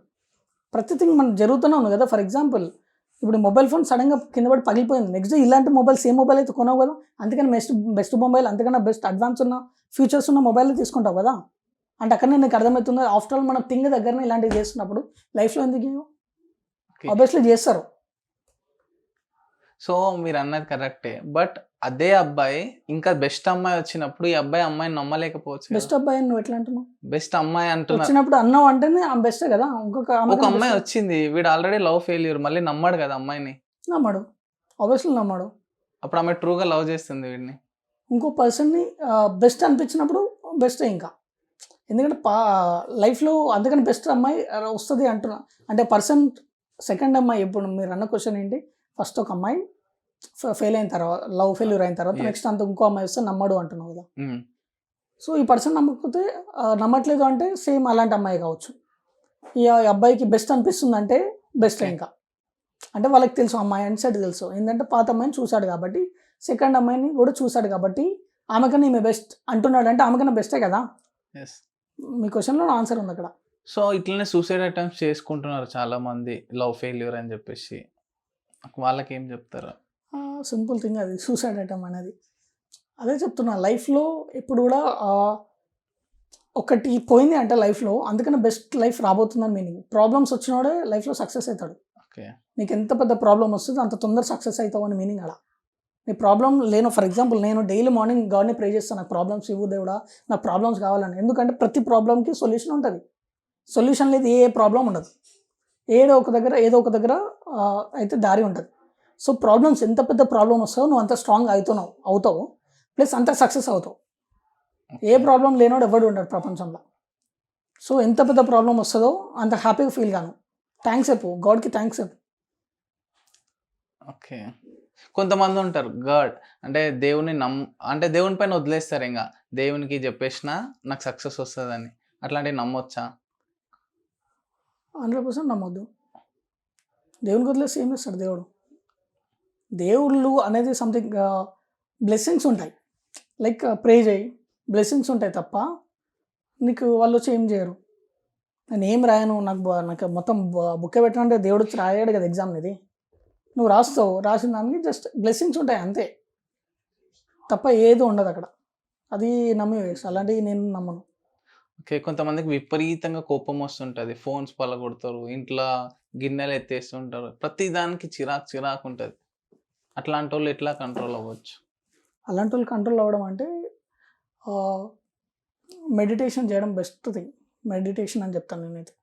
డైలీ మార్నింగ్ లేచి మెడిటేషన్ చేయడం, లేకపోతే హెడ్సెట్ పెట్టేసి సాంగ్స్ పెట్టుకుని లాంగ్ డ్రైవ్కి వెళ్ళిపోవాలి సింగిల్గా. బైక్ డ్రైవ్ చేయడం, వాళ్ళకి ఏదైతే ఇష్టమైన పని ఉంటుందో ఆ ఇష్టమైన థింగ్స్ ఆ టైంలో చేయాలి. ఎప్పుడైతే నీకు కోపం వస్తుందో ఆ టైంలో నీకు ఇష్టమైన పని చేయి. అదే నేను నార్మల్ ఎవరైనా నేను కూడా అదే చేస్తాను. ఎప్పుడైనా కోపం వచ్చి ఏదైనా అనిపించినప్పుడు నాకు ఇష్టమైన పని చేస్తాను ఆ టైంలో ఇష్టమైన పని చేయాలి. ఓకే. ఫ్రెండ్‌షిప్ జేస్తాం గదా మనం చాలా మంది ఫ్రెండ్స్ తోటి. ఎంతవరకి ట్రూ ఉంటది ఫ్రెండ్‌షిప్? ట్రూ ఎంతవరకు ఫ్రెండ్షిప్ ట్రూ అనేది ఫేక్ ఫ్రెండ్షిప్ ఉంటుంది, ట్రూ కూడా ఉంటుంది. దాంట్లో లైక్ ఇప్పుడు స్వార్థం అనేది ఉంది. ప్రజెంట్ ఎక్కడ కూడా ట్రూ ఫ్రెండ్షిప్ ఉండదని చెప్తాను మ్యాక్సిమం. చాలా తక్కువ. చాలా తక్కువ ఉంటది. చాలా తక్కువ. స్వార్థం. స్వార్థం కోసం ఆలోచిస్తారు. ప్రతి ఒక్కరు కూడా స్వార్థం. ఫర్ ఎగ్జాంపుల్ ఆ మనిషి దగ్గర నాకేం అవసరం ఉంది? ఉన్నది రోజులో ఉంటారు. హ్మ్. ఆ పర్సన్‌తో నాకు అవసరం ఉంది అంటే నా పర్సన్‌తో ఫ్రెండ్షిప్ చేస్తారు. తర్వాత ఉండదు మళ్ళీ. మనీ పైన మీ ఒపీనియన్ ఏంటి? Money is not everything. But we need money for everything. Money everything కాదు. బట్ ప్రతిదానికి మనీ కావాలి. యెస్. సో, మనీ అనేది లైక్ మనీ మేనేజ్మెంట్ ప్రోగ్రామ్స్ కూడా చేస్తుంటాను. Money management programmes. లైక్ అంటే నేను చాలా నమ్ముతా. ఎలా అంటే మనం ఒకరికి ఇచ్చేది ఉంటే మనీ, అది ఏదో రూపంలో మన దగ్గర నుండి వెళ్ళిపోతది. ఫర్ ఎగ్జాంపుల్ ఇప్పుడు నువ్వు ఎవరికైనా 2000 రూపీస్ ఇవ్వాలి అనుకుంటే, నీ దగ్గర నుండి ఏదో సిచ్యువేషన్‌లో పోతదది. నీ దగ్గర ఇవ్వం కదా! ఏదో సిచ్యువేషన్‌లో పోతదది ఖచ్చితంగా. సో, అందుకని నేను చెప్పను. Money is not everything. But we need money for everything. మనం డ్రీమ్స్ ఎట్లా క్రియేట్ జేసుకోవాలా గోల్స్? థింక్ బిగ్ అని చెప్తాను. Think big. నువ్వు డ్రీమ్ ఎంత పెద్ద క్రియేట్ చేసుకుంటావో అంత బాగుంటుంది. Like think big. ఎలా అంటే ఫర్ ఎగ్జాంపుల్ మన మైండ్ సెట్ ఎలా ఉండాలి అంటే డ్రీమ్స్ క్రియేట్ చేసుకునేటప్పుడు ఒక పర్సన్ ఒక విలేజ్లో రోడ్ మీద లిఫ్ట్ కోసం వెయిట్ చేస్తున్నాడు. సో అసలు ఎమర్జెన్సీగా పక్క విలేజ్కి వెళ్ళాలి, టౌన్కి వెళ్ళాలి. ఆల్మోస్ట్ ఒక 1/2 అవర్ జర్నీ. ఎమర్జెన్సీగా వెళ్ళాలి. ఆటోస్ లేవు, బైక్స్ లేవు, ఏం లేదు. ఫుల్ ఎమర్జెన్సీగా లిఫ్ట్ కోసం వెయిట్ చేస్తూనే ఉన్నాడు. సో సడన్గా ఒక బెంజ్ కార్ వచ్చింది. BMW కార్ వచ్చింది అనుకుందాం. కొత్తది, అప్పుడే షోరూమ్ నుండి బయటకు వచ్చింది, కొత్త కార్. వస్తుంటే లిఫ్ట్ అడుగుతున్నాడు. సార్ లిఫ్ట్ అని. ఆ పర్సన్ లిఫ్ట్ ఎక్కించుకుంటాడు. కార్లో కూర్చుంటాడు. కార్లో ఈ పర్సన్ ఎవరైతే లిఫ్ట్ అడిగాడో ఈ పర్సన్ లైఫ్లో ఫస్ట్ టైం లిఫ్ట్ అడగడం. అంటే లైఫ్లో ఫస్ట్ టైం కార్ ఎక్కడం. ఇంతవరకు ఆ పర్సన్ కార్ ఎక్కలే లైఫ్లో. అలాంటి పర్సన్ తను ఎలా ఉంటుంది అంటే అది కూడా direct BMW car. So full luxury, ఇలా చూసి ఫుల్ అబ్బా ఎంత బాగుంది లగ్జరీ, కానీ ఫుల్ హ్యాపీగా ఫీల్ అవుతాడు. ఇట్లా షాకింగ్లో ఉంటాడు, ఎంత బాగుంది లగ్జరీ ఉందా కార్, అది BMW కార్, నా లైఫ్లో ఫస్ట్ టైం అని అడిగినప్పుడు ఆ పర్సన్ ఎవరైతే కార్ డ్రైవ్ చేస్తారో ఓనర్, ఆ పర్సన్తో చెప్తాడు, అడుగుతాడు ఆ పర్సన్, సార్ ఈ కార్ మీదేనా అని అడుగుతాడు. అప్పుడు ఆ పర్సన్ ఏం చెప్తాడంటే, అవును ఈ కార్ నాదే, బట్ నేను కొనుక్కోలే, మా అన్నయ్య నాకు బర్త్డే గిఫ్ట్ ఇచ్చిండు అంటాడు. ఈ పర్సన్ షాక్ అయ్యి ఇలా ఆలోచిస్తాడు, పైన పెట్టి బర్త్డే గిఫ్ట్ BMW ఇలా ఆలోచిస్తాడు. ఆలోచించినప్పుడు ఆ పర్సన్ ఎవరైతే ఓనర్ ఉంటాడో ఆ పర్సన్ ఏం చెప్తాడంటే, నువ్వేం ఆలోచిస్తున్నావు కెన్ ఐ గెస్ అంటాడు. నువ్వేం ఆలోచిస్తున్నావు నేను గెస్ చేయగలనా, గెస్ చేయాలా అంటాడు. గెస్ చేయండి సార్ అంటాడు. ఆ పర్సన్ చెప్తాడు, కార్ ఓనర్, నువ్వు కూడా నాలాగా ఉండాలనుకుంటున్నావు కదా, నీ లైఫ్ కూడా నాలాగా ఉండాలనుకుంటున్నావు కదా అంటాడు. అప్పుడు ఈ పర్సన్ ఏం చెప్తాడంటే, లిఫ్ట్ అడిగిన పర్సన్, నీలా కాదు మీ అన్నయ్యలా ఉండాలనుకుంటున్నా. అంటే గిఫ్ట్ తీసుకోవాలని కాకూడదు, గిఫ్ట్ ఇచ్చేవాళ్ళని కావాలి. ప్రతి ఒక్కరు ఏమనుకుంటారు, గిఫ్ట్ BMW కార్ ఉంటే బాగుంటుంది, తిరగాలి, BMW కార్ వస్తే జాలరా భయ్య అనుకుంటారు. ఇది కాదు మైండ్ సెట్. మనం ఒకరికి BMW కొనిచ్చేంత స్టేజ్కి మనం ఎదగాలి. Think big. ఆ టైప్లో డ్రీమ్స్ క్రియేట్ చేసుకోవాలని అంటున్నా. డ్రీమ్స్ క్రియేట్ చేసుకోవాలనుకుంటే ఎగ్జాంపుల్ చెప్తున్నా, మనం BMW కార్లో మనం ఒక లగ్జరీ ఇంట్లో పెరగడం కాదు, మనం లగ్జరీ ఇల్లులు, BMW కార్లు, అలాంటి లగ్జరీ వెహికల్స్ ఒకరికి గిఫ్ట్ ఇచ్చే స్టేటస్కి మీరు ఎదగాలి అని చెప్తున్నా. ఆ టైప్లో డ్రీమ్స్ క్రియేట్ చేసుకోవాలి. ఓకే. సో ఒక మనిషికి కావాల్సిన క్వాలిటీస్ ఏంటి? Simple thing. ఫర్ ఎగ్జాంపుల్ మీరు కెమెరా, లేకపోతే టీవీ, కెమెరాస్, మొబైల్స్, ఫ్రిడ్జ్లు ఇలాంటివి కొన్నప్పుడు ప్రతి ప్రోడక్ట్కి ఒక మాన్యువల్ ఉంటుంది. లైక్ ఆ మాన్యువల్ ఏంటి, ప్రొసీజర్ అన్నమాట. స్టెప్ బై స్టెప్ ఉంటాయి, ఎలా వాడాలి దీన్ని, దాని ప్రొసీజర్ ఏంటి, ఎలా యూజ్ చేయాలని టిప్స్ ఉంటాయి, పాయింట్స్ ఉంటాయి. అంటే ప్రతి ప్రోడక్ట్కి మాన్యువల్. ఆ మాన్యువల్ ఎవరు తయారు చేస్తారంటే మనిషి. మాన్యువల్స్ అంటే దాన్ని ఎలా యూజ్ చేయాలని మాన్యువల్స్ ఉంటాయి. సో ప్రతి ప్రోడక్ట్కి మాన్యువల్ ఉన్నప్పుడు మరి మనుషులకు మాన్యువల్ ఉందా అంటే ఉంది. మనుషులకు మాన్యువల్ ఉంది. హిందూస్కి వచ్చేసి భగవద్గీత, క్రిస్టియన్స్కి వచ్చేసి బైబిల్, ముస్లిమ్స్కి వచ్చేసి ఖురాన్. ఈ 3 కూడా మనుషులకి మాన్యువల్స్. సో ఎప్పుడైతే ఈ 3 books like Hindus Bhagavad Gita follow అవుతారో ఏ తప్పు జరగదు. లైక్ ఇప్పుడు ముస్లిమ్స్ వచ్చేసి కరెక్ట్ ఖురాన్ ఫాలో అయితే ఏ తప్పు జరగదు. క్రిస్టియన్స్ వచ్చేసి కరెక్ట్ బైబిల్ ఫాలో అయితే ఏ తప్పు జరగదు చేయరు కూడా. సో మనుషులకి మాన్యువల్స్ ఉన్నాయి. మనుషులకు మాన్యువల్సే భగవద్గీత, ఖురాన్, బైబిల్. ఈ 3 మనుషులకు మాన్యువల్స్. ఇవి 3 చదివినప్పుడు మనిషి బెస్ట్ క్వాలిటీస్ ఉంటాయి. అంటే ఏ తప్పు కూడా జరగదు. ఇవి మాన్యువల్స్. పేరెంట్స్కి స్టూడెంట్కి బాండింగ్ ఎలా ఉండాలి? సో ఇంతకుముందు కూడా ఒక ఎగ్జాంపుల్ చెప్పాను. పేరెంట్స్ స్టూడెంట్స్ బాండింగ్ ఏంటి అంటే లైక్ మంచోడు చెడ్డోడు, గుడ్ బాయ్ బ్యాడ్ బాయ్ అంటారు కదా. ఫర్ ఎగ్జాంపుల్ ఒక బాబు ఉన్నాడు, 20 years, తనకి 20 years. ఆ పర్సన్ చిన్న ఉన్నప్పటి నుండే ఫుల్ బ్యాడ్ వర్డ్స్ మాట్లాడతాడు. 3 years 4 years నుండి అందరు దొంగతనాలు చేయడం, 5 yearsకి 6 years చిన్నప్పుడే స్కూల్లో దొంగతనాలు చేయడం, ఫ్రెండ్స్ని ఇష్టం వచ్చినట్టు తిట్టడం, పేరెంట్స్కి వాల్యూ ఇవ్వకపోవడం, టీచర్స్ని తిట్టడం, చెప్పిన మాట వినడు తిట్టడం, 10th క్లాస్కి రాగానే అమ్మాయిలను ఏడిపించడం, సిగరెట్, స్మోక్ అడిక్షన్స్, అసలు బ్యాడ్ హ్యాబిట్స్ లేని అలవాటు అంటే ఏది లేదు. ఇంటర్మీడియట్ కాలేజ్ డేస్లో అమ్మాయిలను ఏడిపించడం, దొంగతనాలు చేయడం, డ్రగ్స్ అడిక్షన్, డ్రింక్ చేయడం, స్మోక్ అన్నీ ఉన్నాయి. బ్యాడ్ వర్డ్స్ ఇష్టం వచ్చినట్టు. అంటే మనిషికి లేని అలవాటు అంటే ఏది లేదు, అన్ని అలవాట్లు ఉన్నాయి బ్యాడ్ హ్యాబిట్స్. కేటగిరీ ఏ అనుకుందాం. ఇప్పుడు కేటగిరీ బి గురించి మాట్లాడతా. ఒక బాబు ఉన్నాడు, ఆయనకు 20 years. అసలు ఇంతవరకు అబద్ధాలు ఆడలేదు, పేరెంట్స్కి మంచి వాల్యూ ఇస్తాడు, ఎప్పుడు ఏ తప్పు చేయలేదు, చెప్పిన మాట వింటాడు, టీచర్ చెప్పిన మాట వింటాడు, టైంకి కాలేజ్కి వెళ్తాడు, టైంకి వస్తాడు, కరెక్ట్ చదువుకుంటాడు, అందరికీ రెస్పెక్ట్ ఇస్తాడు, ఆల్కహాల్, డ్రగ్స్ ఇలాంటి అలవాట్లు లేవు, ఎవరిని ఏడిపించాడు, ఏ తప్పు చేయలేకుండా హ్యాపీగా ఉన్నాడు. అతనికి 20 years. ఇద్దరు కేటగిరీ బి ఇది. సో ఇప్పుడు కేటగిరీ ఏ చెప్పా, కేటగిరీ బి చెప్పిన.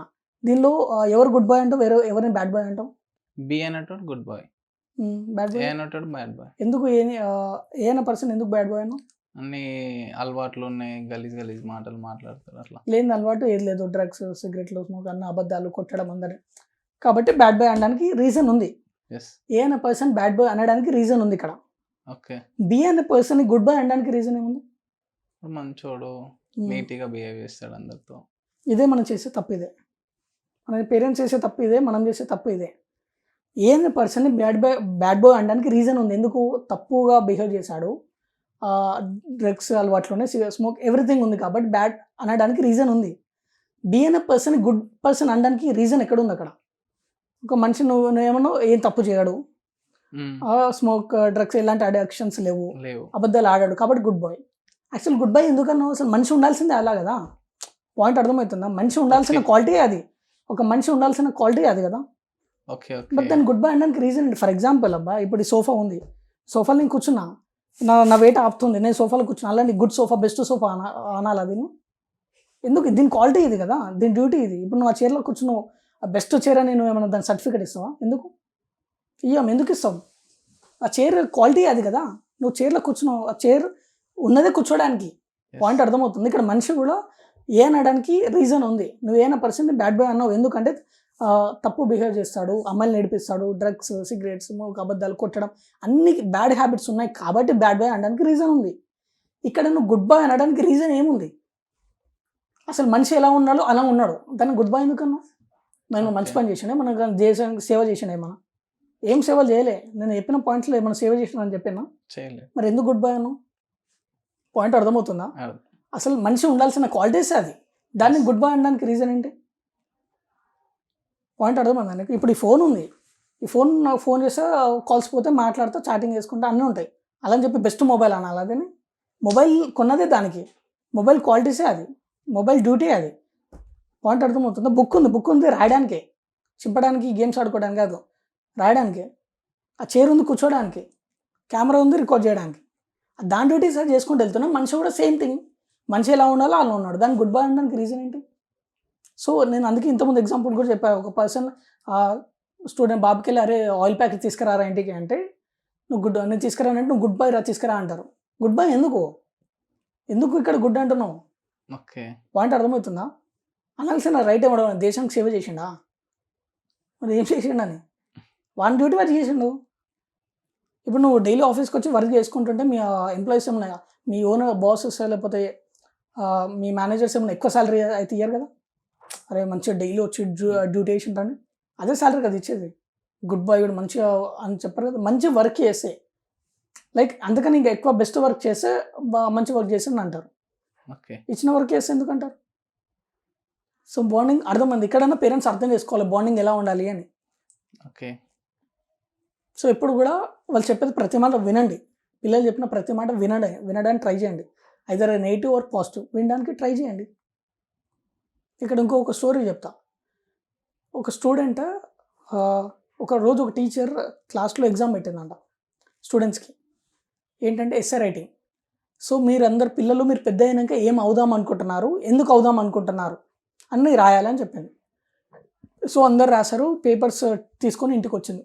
టీచర్ వచ్చి ఇంట్లో కూర్చొని కరెక్షన్ చేసుకుంటుంది పేపర్స్ని. చేస్తూ ఒక పేపర్ చూసి చదివి ఏడుస్తుంది. వాళ్ళ హస్బెండ్ వచ్చి ఏమైంది, ఎందుకు ఏడుస్తున్నావు, ఏమైంది, అసలు ఏం జరిగింది, ఎందుకు ఏడుస్తున్నావు అంటే ఆ టీచర్ చెప్తుంది వాళ్ళ హస్బెండ్కి, ఈరోజు నేను స్కూల్లో ఒక ఎగ్జామ్ పెట్టాను, ఎవరెవరు పెద్ద అయినాక ఫ్యూచర్లో ఏం అవుదాం అనుకుంటున్నారు, ఎందుకు అవుదాం అనుకుంటున్నారు అని ఒక ఎగ్జామ్ పెట్టాను. సో అందరు పిల్లలు ఇలా రాశారు. ఒక బాబు రాశాడు, అది చదువుతున్న ఏడుపు వస్తుందన్న. వాళ్ళ హస్బెండ్ అడిగితే ఏం రాసిండు అసలు చెప్పు అంటాడు. ఏం రాసిండంటే, మేడం నేను ఫ్యూచర్లో ఒక మొబైల్ ఫోన్ అవుదాం అనుకుంటున్నా. మొబైల్ ఫోన్ ఎందుకు అంటే, ఇంటికి వెళ్ళగానే మా పేరెంట్స్ నాకన్నా ఎక్కువ మా మొబైల్ని పట్టుకొని ఉంటున్నారు. నాతో టైం స్పెండ్ చేయడం కన్నా మొబైల్తోనే టైం స్పెండ్ చేస్తున్నారు.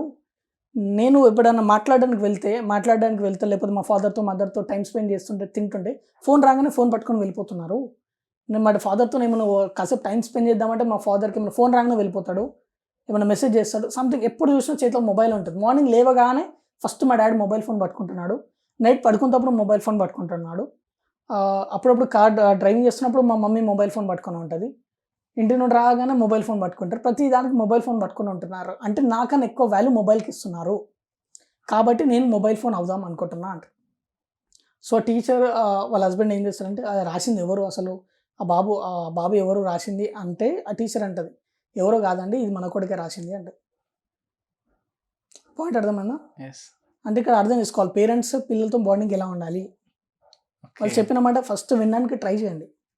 వాళ్ళు ఏదైతే చెప్తున్నారు, లైక్ కొంతమంది పిల్లలు వస్తారు, మమ్మీ మా ఫ్రెండ్ ఇట్లా అన్నాడు, అట్లా మంచిగా చెప్పడానికి ట్రై చేసినప్పుడు వీళ్ళు తిడతారు, ఓరి అక్కడ పోయి చదువుకోపో అంటారు. వాడు నెక్స్ట్ టైం నుండి ప్రాబ్లమ్ వస్తే ఎందుకు చెప్తాను నీకు, అక్కడ ఏడుంది బాండింగ్ ఎక్కడుంది నన్ను. రిజల్ట్స్ వచ్చిన రోజు పిలిపించి కూర్చొని అడుగుతారు. ఏదైనా మంచి మార్క్స్ వచ్చినప్పుడు, ఏదైనా మంచి థింగ్ చెప్పినప్పుడు ఎందుకు అప్రిసియేషన్ చేయరు? అప్రిసియేషన్ చేయాలి, మెచ్చుకోవాలి. అట్లా తప్పు పని చేసినప్పుడు లేకపోతే మార్క్స్ తక్కువ వచ్చినప్పుడు తిట్టడం ఎంతైతే నీకు రైట్ ఉందో, వాడే మనం మంచి థింగ్ చేసినప్పుడు లైక్ మంచి మార్క్స్ వచ్చినప్పుడు లేకపోతే ఏదైనా లైక్ స్పోర్ట్స్లో లేకపోతే డ్యాన్స్లో గేమ్స్ సంథింగ్ ఏదైనా ప్రైజ్ వచ్చినప్పుడు అప్రిసియేషన్ చేయాలి. క్రియేటివిటీ ఏమైనా అప్పుడప్పుడు మంచి పెయింటింగ్స్ వేస్తారు, డాడీ మంచి పెయింటింగ్ వేసిన చూడనప్పుడు అప్రిసియేషన్ చేయి అక్కడ. ఇలాంటివి చేయరు అంటే అర్థమవుతుంది ఎగ్జాంపుల్ వల్ల మీకు పేరెంట్స్ స్టూడెంట్స్ బాండింగ్ ఎలా ఉండాలి అని. ఇప్పుడు మనం చాలామంది టైం సెన్స్ మెయింటైన్ చేయరు కదా, టైమింగ్స్ మెయింటైన్ చేయరు. మన దగ్గర ఒక 11 అంటే 11:30కి రావడం అట్లాంటివి అవుతుంటాయి. దానిపైన ఏం చెప్పాలనుకుంటున్నారు?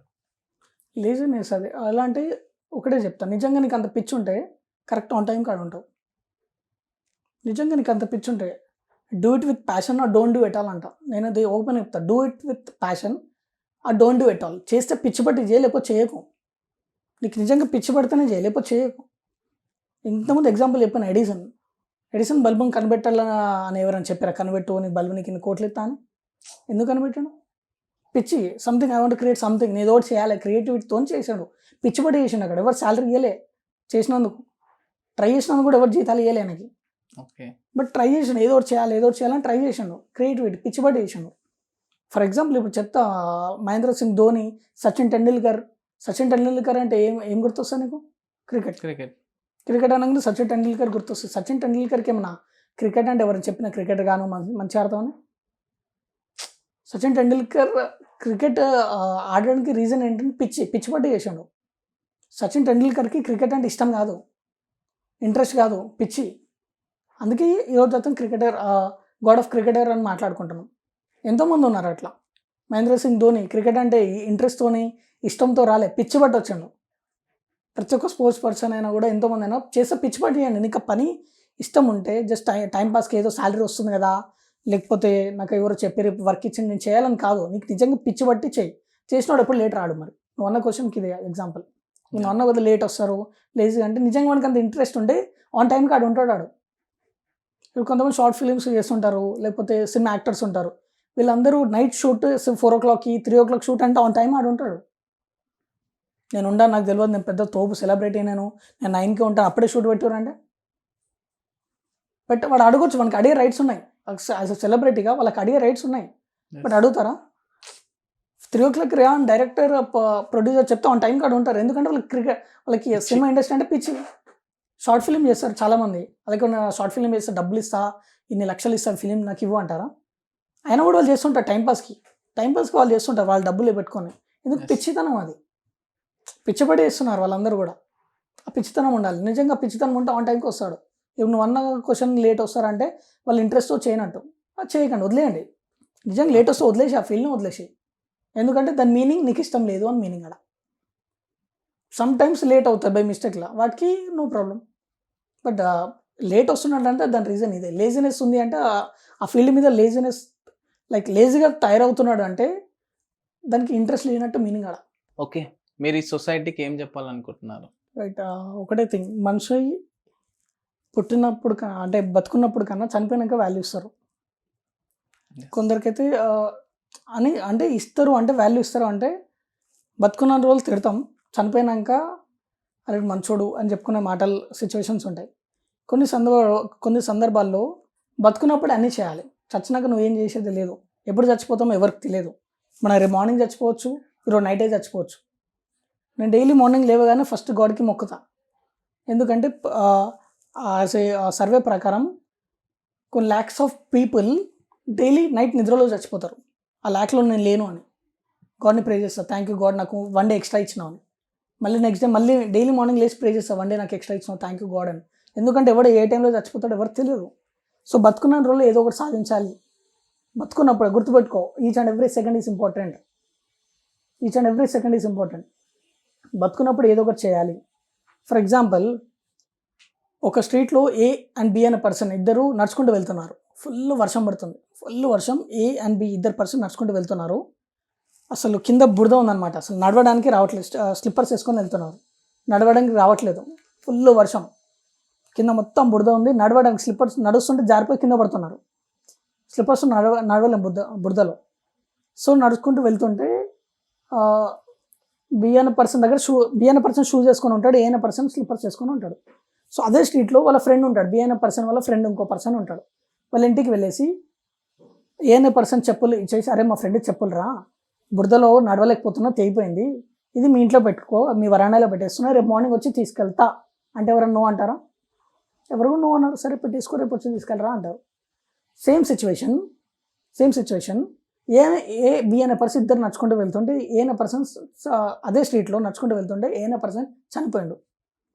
బి అనే పర్సన్ ఏం చేస్తాడంటే మళ్ళీ అదే ఫ్రెండ్ దగ్గరికి వెళ్ళి, అరే మా ఫ్రెండ్ చచ్చిపోయినరా, ఈ బాడీ మీ ఇంట్లో పెట్టుకో, రేపు మార్నింగ్ వచ్చి తీసుకోతా, ఈ డెడ్ బాడీ మీ ఇంట్లో పెట్టుకో, రేపు మార్నింగ్ వచ్చి తీసుకుపోతా అంటే ఎవడన్నా యాక్సెప్ట్ చేస్తాడా?